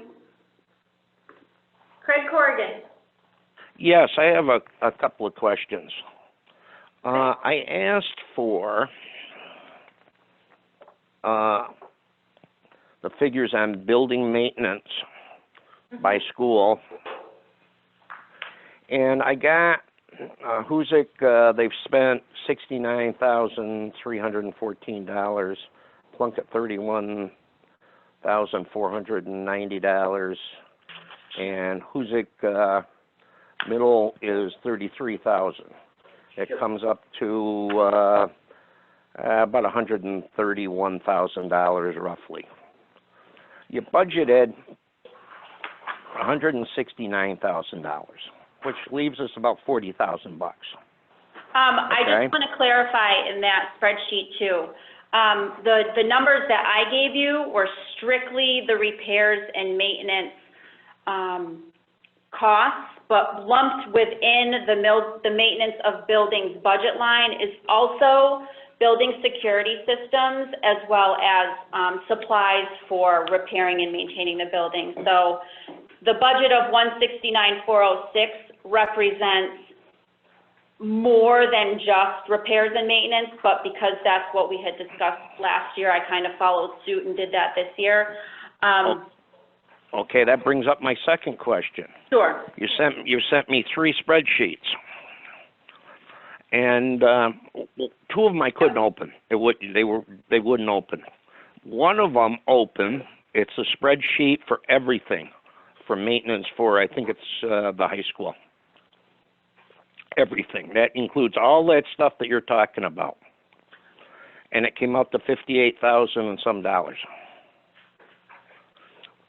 And I guess my problem. I broke it out by vendor, but I mean. Yeah, it was done out by vendor. Yes. Here's my concern, and it's the same concern I had last year. You say it's no problem if you underspend a budget line. Well, in building maintenance, it sure is a problem because we pay what you ask for building maintenance. But if you don't spend it, it goes into your budget and the building never gets fixed. And the buildings doesn't get fixed the next year.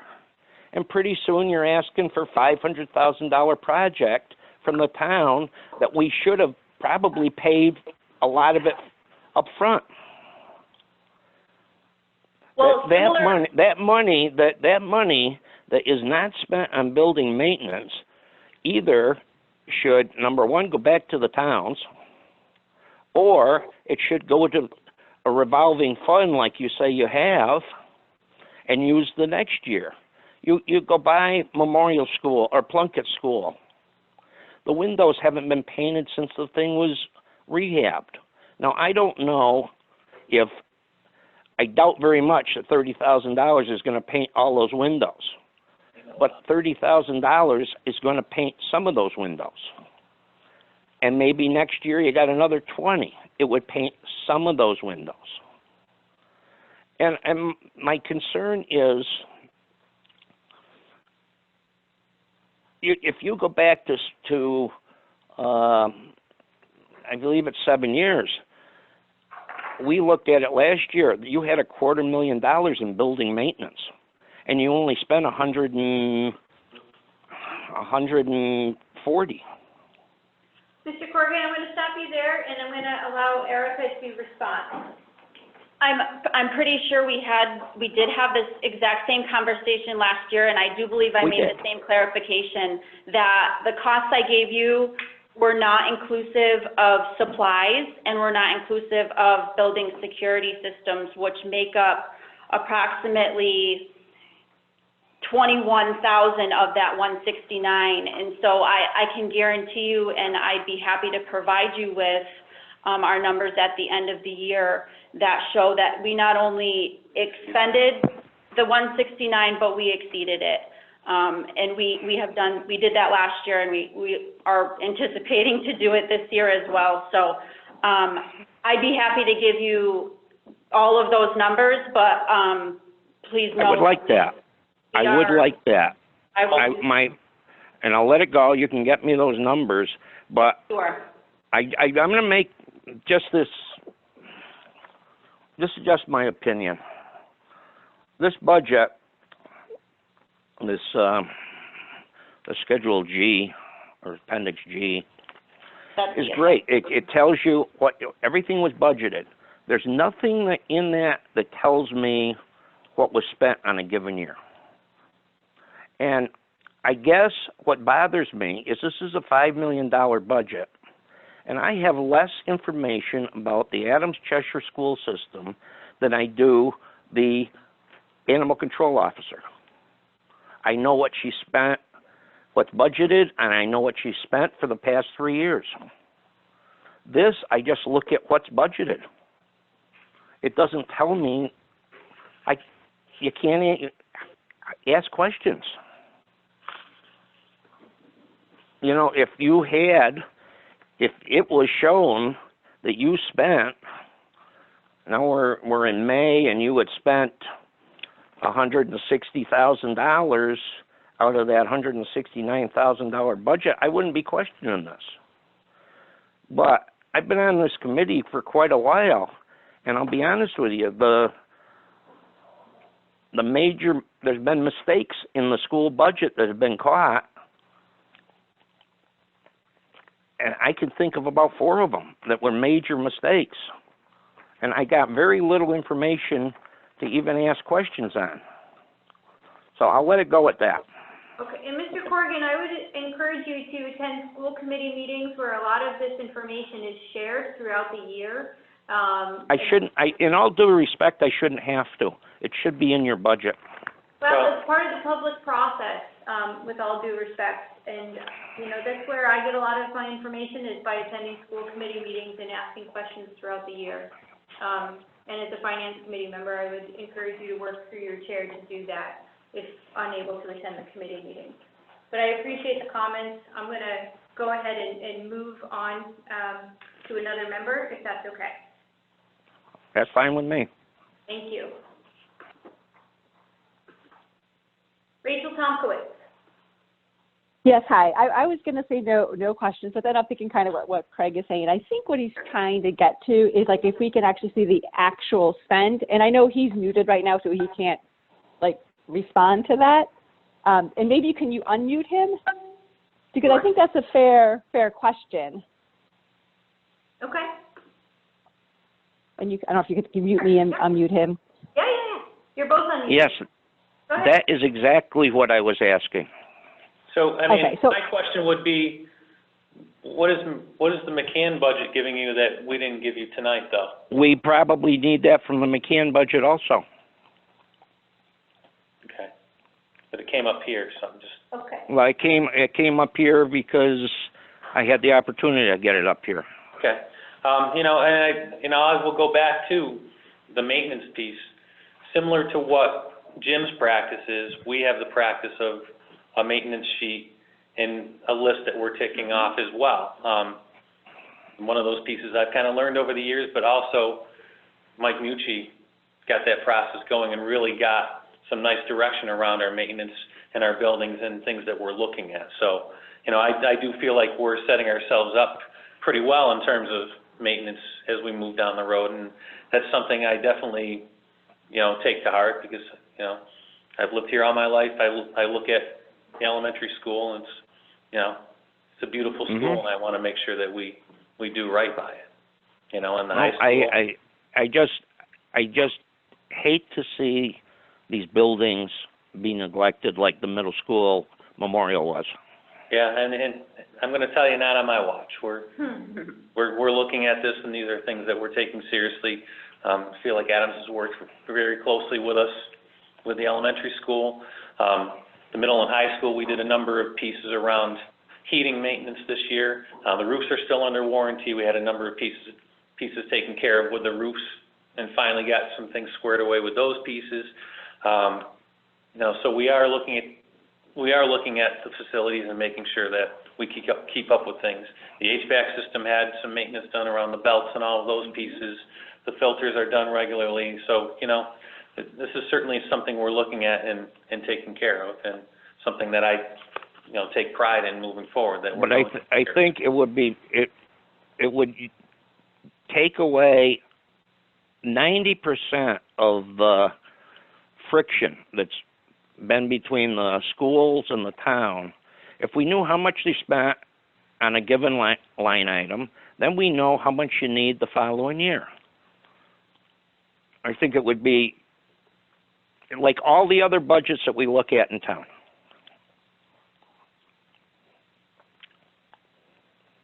Yeah, this is Rachel. I think I'm still unmuted. You are? Yeah. So I think it just helps with like full disclosure, right? So I think someone made the comment there was a leftover, $300,000, and it kind of just went into this year's budget. So people can see it, and I think they would have more confidence in the budget. Yeah, I mean, I think, you know, as you talk that through, I mean, there are certain years that certain things come, we're building a plan and estimates. In a certain year, some of those estimates might not come through, and it could look very different the next year. One particular area that I look at is special education spending. I could have two students move into this district that have a high level of need that all of a sudden we're appropriating $100,000 per student, and that's going to be a big shift. I mean, there are a lot of factors that, I mean, you can look at trends and you can look at what was actually spent, but sometimes, like I said, certain years, like this year with the COVID-19, when we get to the end, it's going to look very different in terms of lines and what we're going to have to do. We're going to have expenses that came up that we didn't anticipate in other areas because of this, you know, but then we're going to have revenues that we're able to put back into the EMD and move forward with. And all of this stuff gets certified by the state. All of this stuff gets audited by our auditors. I mean, you know, I don't know what to say other than those pieces. Well, I would say that the example you used, the special ed student, it would show up on a line item and it'd probably be questioned, and all you'd have to tell us is, well, we had a student move in and we need a one-on-one. There's nothing you can do about it. It is what it is. But at least we're able to question it. Okay. So questions have been asked. I think Eric is going to provide some more information. Rachel, did you have any other additional questions? I'm all set, thank you. Okay. Amy Kupiak. I don't have anything to add. Thank you. Okay, thank you. Sarah Klein. Excuse me. That's okay. Of course. Want me to come back? No, Aaron, I want to say thank you. I think you have taken on a huge challenge, and it sounds like you're really in a good position to move forward with that. I, like everybody else, want to echo, you got a plan. And I think that's important. I appreciate the comprehensive explanation, and I'm grateful that you're heading up the helm. I appreciate that. Thank you, Sarah. Brian Johnson.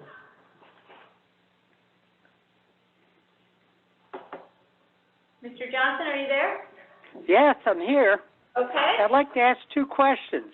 Certainly. 2010, it was 562 students, and what was the number for 2020? Your enrollment numbers, is that what you asked? Yes, what was the number of students for 2020? It was 2010, it was 1,556. In the 550. presentation. Yeah. 1,556, and then this current school year was 1,108. 1,108 for the school year, and in 2010 it was 1,550. 448 difference. Okay. Also, one other question. This is for Tim Burdick. Usually after the school committees present their budgets and everything, the Finance Committee makes a vote to either recommend approval or disapproval of the school committee's findings. Yes, Brian, you're correct. Yeah, are we going to do that this year, or we just We haven't voted on any budget at this point yet. The process is the selectmen vote on the budgets first, and we vote on their recommendations afterwards. Okay. So, yeah, the selectmen, I believe, will be meeting next week to vote on the full budget, the town and the two schools. Sometime after that, we will meet. Okay, sounds like a plan. Thanks, Tim. You're welcome. Anything else, Brian? No, that's it. Okay, thank you. John Cowie, anything? Oh, yes, I have some questions. Good evening, Mr. Dean, and good evening, Ms. Schneider. I would like to start out with the enrollments, if you could, because I wasn't here last year. My daughter was graduating from veterinary school, so I missed it. And something came up last year, and I'm now going to ask, I'm not going to go back to last year, but I'm going to see if we can go through this. It'll help me and maybe help some of the newer members. If we can go to pages 27, well, maybe we'll start out with 32. Okay, that's the foundation budget. Yeah. Okay. Now, here we have 1,254 students. Now, I will tell you on page 27, as of your October 1 filing with DESE, you have, I think it's 1,108. Yeah, so what's the, where's the difference come from? the difference comes from school choice. Okay, so is it all school choice? Well, what happens is the foundation enrollment is different than October 1 enrollment. Right. Your foundation enrollment is the students that you're responsible for that reside within the town that the districts belong. And then our October 1 report is all students attending school, inclusive of those that have choiced in. Now you're confusing me even more. Like you're saying, even school choice and all of those that are in are 1,108, yet we have 1,254. Because within for that the foundation. 1,254 students, there's approximately 141 of them that are choicing out. Right. Those are the ones that are, okay, those are the ones then that are going to BART or some other place. They're No, going all over the place. they're going all over the place. Okay, they could be going to Drury, wherever. And then we use for the transportation budget, we use a number 1,006. And how do we get at that number? Because that is just, Those those are the ones outside a certain distance? Those are just Adams and Cheshire students attending the school. And they all have to be bused? Well, it doesn't matter if they're bused or not. It's based on enrollment as a whole. So of our 1,108 students, those students are the ones that reside in Adams and Cheshire, by which we appropriate the assessment based on that ratio of students. Based on the 1,108?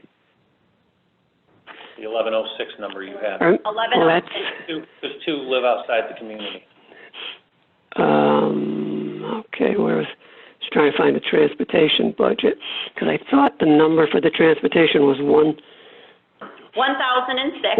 1,006, so that's which is a number. I thought it was 1106, that was my bad. Yeah, it's 1,006, so that's where my confusion is. Like, in other words, when we look at our transportation budget, if we have to look at it, and we say we got 1,108 students, okay, and then we're only busing 1,006, is there a mileage requirement here that, kids within a certain distance are expected to walk? No, I mean, what it is school choice students that come from other communities, they're responsible for their own transportation. So the numbers that we're dealing with in Adams and Cheshire are the students that reside in Adams and Cheshire.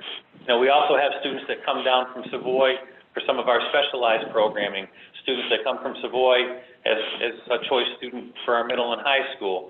And that's a situation also we're working out another tuition agreement with Savoy to be their actual high school.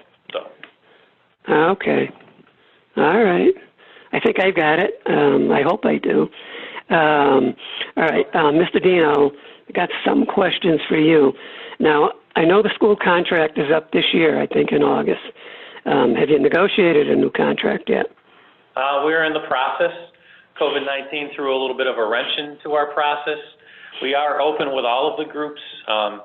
Right now, I'm particularly engaged with teachers and paraprofessionals. But, again, without having some facts in terms of the budget piece, it's going to be hard to complete those contracts in time for the coming school year. So they would just run status quo. All right. Now, I guess I'll ask you, although Mr. Dean, this is your first year there. Massachusetts has something they call Mass Core. Yeah. Okay, and I was comparing the difference between McCann and Hoosick.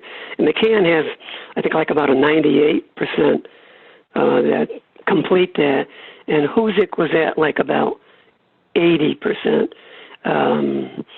What is your understanding of what Mass Core is, and what its place is or should be going into the future at Hoosick? And I'm thinking in terms of primarily students who are not going to be going on, say, to college. So, I mean, okay. Yeah, McCann's number is not 98, I know that, 98%, but there are very few high schools in Berkshire County that meet the Mass Core piece. Obviously, that's the curriculum that's laid out, and they expect us to meet each of those standards. You know, when we look at a student that's college-bound, obviously that's the gold standard. That's what we're shooting for, and we want them to complete. But when you're building multiple tracks, as you say, there's going to be a percentage of those students that don't need to necessarily meet that. But when you talk about the Mass Core, too, you have to also think about the expense side of offering these types of programming. You know, one of those things would be more than 2 years of Spanish. You know, you would have to hire another Spanish instructor in order to provide some of those pieces. So there's an economic piece of offering the Mass Core and developing your programming that you have to look at. You know, is it something that we should strive for? Yes. Is it something that we're going to be 100% at?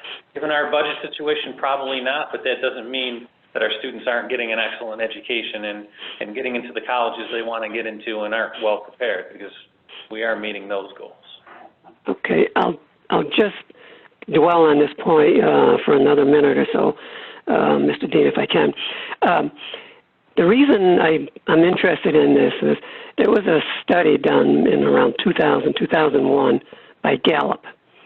Okay, and what it did was it compared the educational levels of students from back, say, in the 40s and the 50s, and then they jumped to like the 1990s and up to the beginning of the 2000s. And what they found was that the educational level of the students going back 50, 60 years, in order to get that same level educational attainment in the 2000s, you had to go to college. And now what it was is they were not saying that, like, say, somebody studying physics or chemistry or somebody wasn't getting it, but they were talking about what would be, what I'll term is a liberal education. Someone he graduates from high school and he's ready to go out to the real world, especially if he's not going to college. So do you see that? Because I don't know what the percentage of your kids that go to college. I'm going to guess it's probably around 50% and maybe 50 that don't. But do you see that as maybe something you can look at in the future, so that those kids who are not going to go to college will come out of school, come out of Hoosick Valley with an education that's going to prepare them to go right into the workforce, not with a technical skill? I say that because I've had this very conversation with somebody else today around, essentially we're building a liberal arts track for those students. Now, so right. We've created multiple pathways around the health sciences, really a liberal arts track, which I think is a feather in our cap. I mean, we have the arts programs and we're able to really get students to another level with some of those pieces. But we also have the career track. We have a career center at the high school that they're building job skills, interviewing, building a resume, or placing students on internships. So we're getting students out into the workforce, experiencing potential careers for themselves, while they're in high school. And that's kind of one of those things that I think is going to be another feather in our cap in terms of moving forward. Okay. Now, I'm going to ask you a question, or it's more in the way of a suggestion. Your predecessors, Mrs. Gordon, Mr. Putnam, and I didn't get the chance to ask Mr. Vosberg. I've always wondered why the school committee or the superintendent, when a student is going off to college, you don't give them a letter and ask them after their first year, their freshman year, to write it back to the school committee or to you or someone else and just, let the school know, how well did I feel I was prepared? And my reason for doing that is in order to make changes that you might have to make for kids going to college, you have to know maybe what their problems are. Now, admittedly, I know that some kids they'll get in and they want to be an engineer. They get there and they don't like it. 2 weeks later, they're changing to something else, and they might change again. You're going to have that percentage, but if they gave you some feedback, now, what's your feeling on that? Do you think that's something you might consider doing, would want to do? Because I just think you're losing some of the information, the feedback you could be getting from the students if you don't ask them. Yeah, I mean, that's something I think everybody has aspirations of doing, getting feedback from their alumni, seeing how things work out. One of the pieces we are trying to build amongst the 1,000 other things I talked about tonight, I guess I have a lot of balls in the air as the moral of the story here, is we are building, a survey system for our families to get feedback. And I think that's certainly one of the things that we can consider, and I think it's a valid point that it's always good to get feedback from your customer in terms of trying to build something and build it the right way. Now, I have another question here. I know Hoosick Valley or the regional district wasn't eligible for that, but they had a rural schools payment coming out, and I think you had to have something like so many students per square mile, or Hoosick Valley Regional didn't get any. Mount Greylock did, and Dalton did. Were you familiar with that program? I am familiar with that, and actually we did get a fourth quarter payment from that. What they do, recalculate it? What's that? Did they recalculate it? Because when I saw the list of schools that were getting payments, Hoosick Valley was not on there, and I was kind of surprised because we've got Cheshire, and Adams has certainly an awful lot of what I'd call rural areas. Yeah, they did end up recalculating. They decreased the threshold. Yep. Or increased the threshold. Yep. Oh, in other words, from not having, like, say, 21 or 25, they dropped it down a little bit? Yeah, I'm not sure what the actual number they settled on, but I got information from Senator Hines that we would receive it, and I had to file a rural aid spending report for them because they want us to designate it to certain pieces, which are things along the lines of consolidating services with other areas. So we've looked at things like with North Adams around professional development and some of those pieces. Central Berkshire, we share some technology services. So, I mean, those are kind of the areas that spending would go towards. And it's not a considerable amount of money, unfortunately. Okay. Now then, with students who are going to go to college, I believe there's some kind of a program where lab students from Hoosick Valley can go to, like, MCLA for some of their labs. But is there, because like I know when my son was in school and he graduated in 97, they could take courses at MCLA.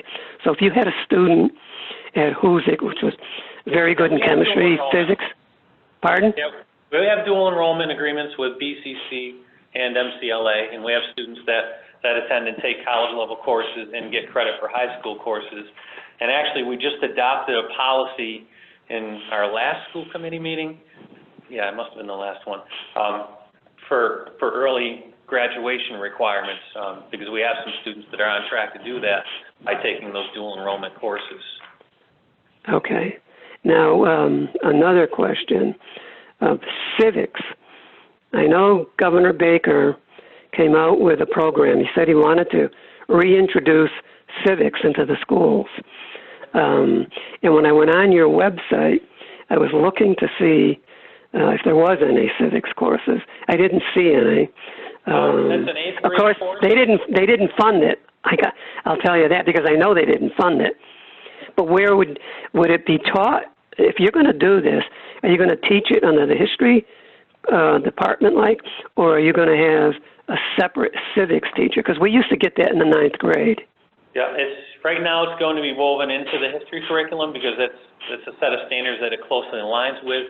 And actually, we just this year got a grant to work with North Adams on developing that. So some of our teachers are working with some of North Adams' teachers to develop the civics programming and bring it back to the schools. So we have a program from elementary through high school. And it's really looking at how do you weave that into the social studies curriculum, because as you know, there's only so much time in every day that we can do so much. So it's going to have to be woven into what we're doing. But we're looking at materials, we're looking at a whole host of things, with them. I guess now I have one final question then. It involves the unruly students, the disciplinary ones. Can you tell us whether or not, what the percentage might be of the students that are school choice coming in? Do you find that there's a smaller or a larger percentage of that population that's involved with disciplinary problems? That's really a tough answer. I guess my short answer is no. I mean, the reality is you're also talking about some situations where it's individualized programming, and I can't really go into that. Oh, you mean the IEPs? Yeah, and I can't get into some of those pieces because of privacy, but it's really... All right, then. Well, then let me ask it. I'll switch fields here. You're familiar with the Collins report? Yeah. You've only been here for a year. In the past, I'd been asking if there had been any advancements made on implementing some of the recommendations that they made. And one of them was that Hoosick Valley seemed to have too many IEPs. Is that going to be something you're going to be looking at? That was basically, I felt like the gist of my presentation earlier, building those systems of support for students and doing the early intervention pieces so we don't have those high numbers. That's kind of what our whole plan is entailed around, multi-tiered systems of support. So we don't have systems going from general ed settings falling that far behind that all of a sudden we're providing specialized services when we could have gotten to them earlier with more universal services. Okay, then I guess I see in my notes here, I've got two more little easy quick ones for you. What is a Bridges coordinator or a Bridges teacher and a Cornerstone teacher? I mean, the Cornerstone somebody can fill in anywhere? No, these are specialized programs for special education, and some of them are for students with developmental delays. That would be the Bridges program, and then the Cornerstone program is for students that have social emotional needs. Okay, this is not the general population. No, that has nothing to do with general population then. Those are specialized programs, and quite honestly, those are programs that we maintain because otherwise you would be placing those students out at probably $100,000 a pop. So we've replicated and built our own programs within the school. Okay. Well, then I thank you very much, and good luck. Thank you. Thank you, Mr. Cowie. I will go ahead and unmute everybody if there are any final questions or comments. All of you are unmuted at this point. Oh, Mr. Cowie, one more question. Oh, okay, Mr. Cowie? Yeah, okay. In the budget materials we got, we had an Exhibit G, and that Exhibit G follows the format that we had last year. Do you have a copy of a 2021 budget that follows exactly the format we had for 2020? Is that available? In regards to the budget booklet with the appendix? Yes. We've right. prepared, I mean, I have the documents, but in attempting to not kill a million fees with a budget that we are not confident will carry through. I will definitely deliver those to you once we have a finalized budget. Oh, okay. All right. All right, thank you again. Okay, thank you, Mr. Cowie. Is there anybody else on the call that has any last questions or comments? Sarah Klein. Yep, go ahead, Sarah. Along the lines of surveying your graduates, if they felt that they were prepared, are you surveying your school choicers? The students, both incoming and outgoing, Yeah, but more outgoing. That's another one of those projects as you have all of those balls up in the air. I think we have aspirations to do that. In some cases, you're able to have an exit interview with families and say, you know, what's the deal? How come you don't feel like this fits? Or meeting your needs, yeah. Yeah, in other cases, it's abundantly clear. Okay. And then, is there room to add a grants writer, or share a grants writer, or get a grant for a grants writer? Now, you're not the first person to ask that. You know, and it's something that I talked about, the restructuring of the special education department. And in particular, adding an associate director in place of the coordinators that we had. And part of that role is going to be around the grant writing that we need to do and securing grants for some of this programming and some of the professional development we're going to need in building the MTSS. So I mean, that's part of that position, and I think part of that is also you have to find the right person. Sure.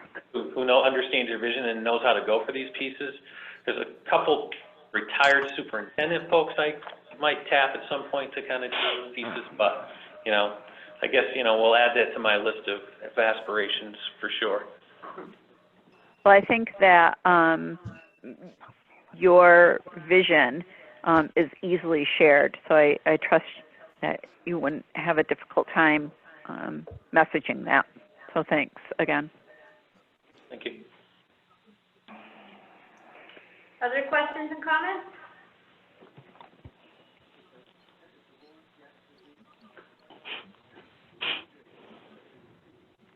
Okay.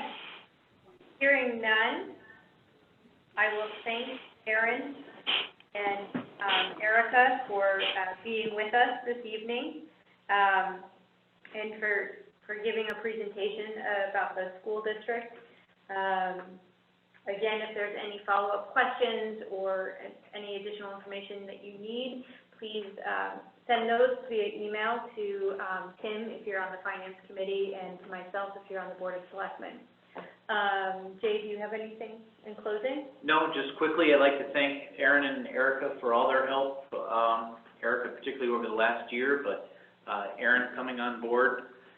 We have an economic storm coming. I think we're all aware of it. We have to take it one day at a time, and I know that the foundational collaboration that we've built will weather it together, and we'll try to do the right thing for the community as we go forward. Thank you. Tim, anything? Just, again, I'm going to echo the same thing. You guys were very well prepared. Thank you. And with the short window of time that we had, and with some questions, you were so instantly getting back to us. So again, you know, to me, that's confidence. So thanks again. Okay, great. So as we wrap up, I just wanted to remind everybody again, we start at 5:30 tomorrow, and we'll be going through the budgets of the library, emergency management, forest wardens, inspection services, community development, and police, in that order. The call-in information is posted on the agenda, but if you do need any assistance with that, to please contact Tim, myself, or Deb Dunlap, who's done a tremendous amount of work of keeping us all informed and organized through this process. And I want to thank all of you because we are hitting close to the 3-hour mark at this point. I'm going to go ahead and unmute all of you, so if there is any last minute questions, this is your time to ask them. But again, if you're asking specific questions about the budget, please put those in writing. If there's nothing else to come before the Board of Selectmen or the Finance Committee, on the Board of Selectmen side, I would entertain a motion to adjourn. Motion adjourned. I have a motion by Jim Bush. Do I have a second? I'll second. Thank you, Rick Blanchard. All in favor from the Board of Selectmen? Aye. Aye. Aye. Okay, thank you. I will mute all of the Board of Selectmen at this point. Yes, I have a motion from somebody from the Finance Committee. Motion to adjourn, John Cowie. Thank you, John. A second. Seconded by Brian Johnson. Thank you, Brian. Yes, All in seconded. favor? Aye. Aye. Aye. Aye. Aye. Aye. Aye. Okay. Thank you. Thank you all. So we'll see you all see you or talk to you all tomorrow. Yep, take care. Thank you. Good night. Good night. Aye.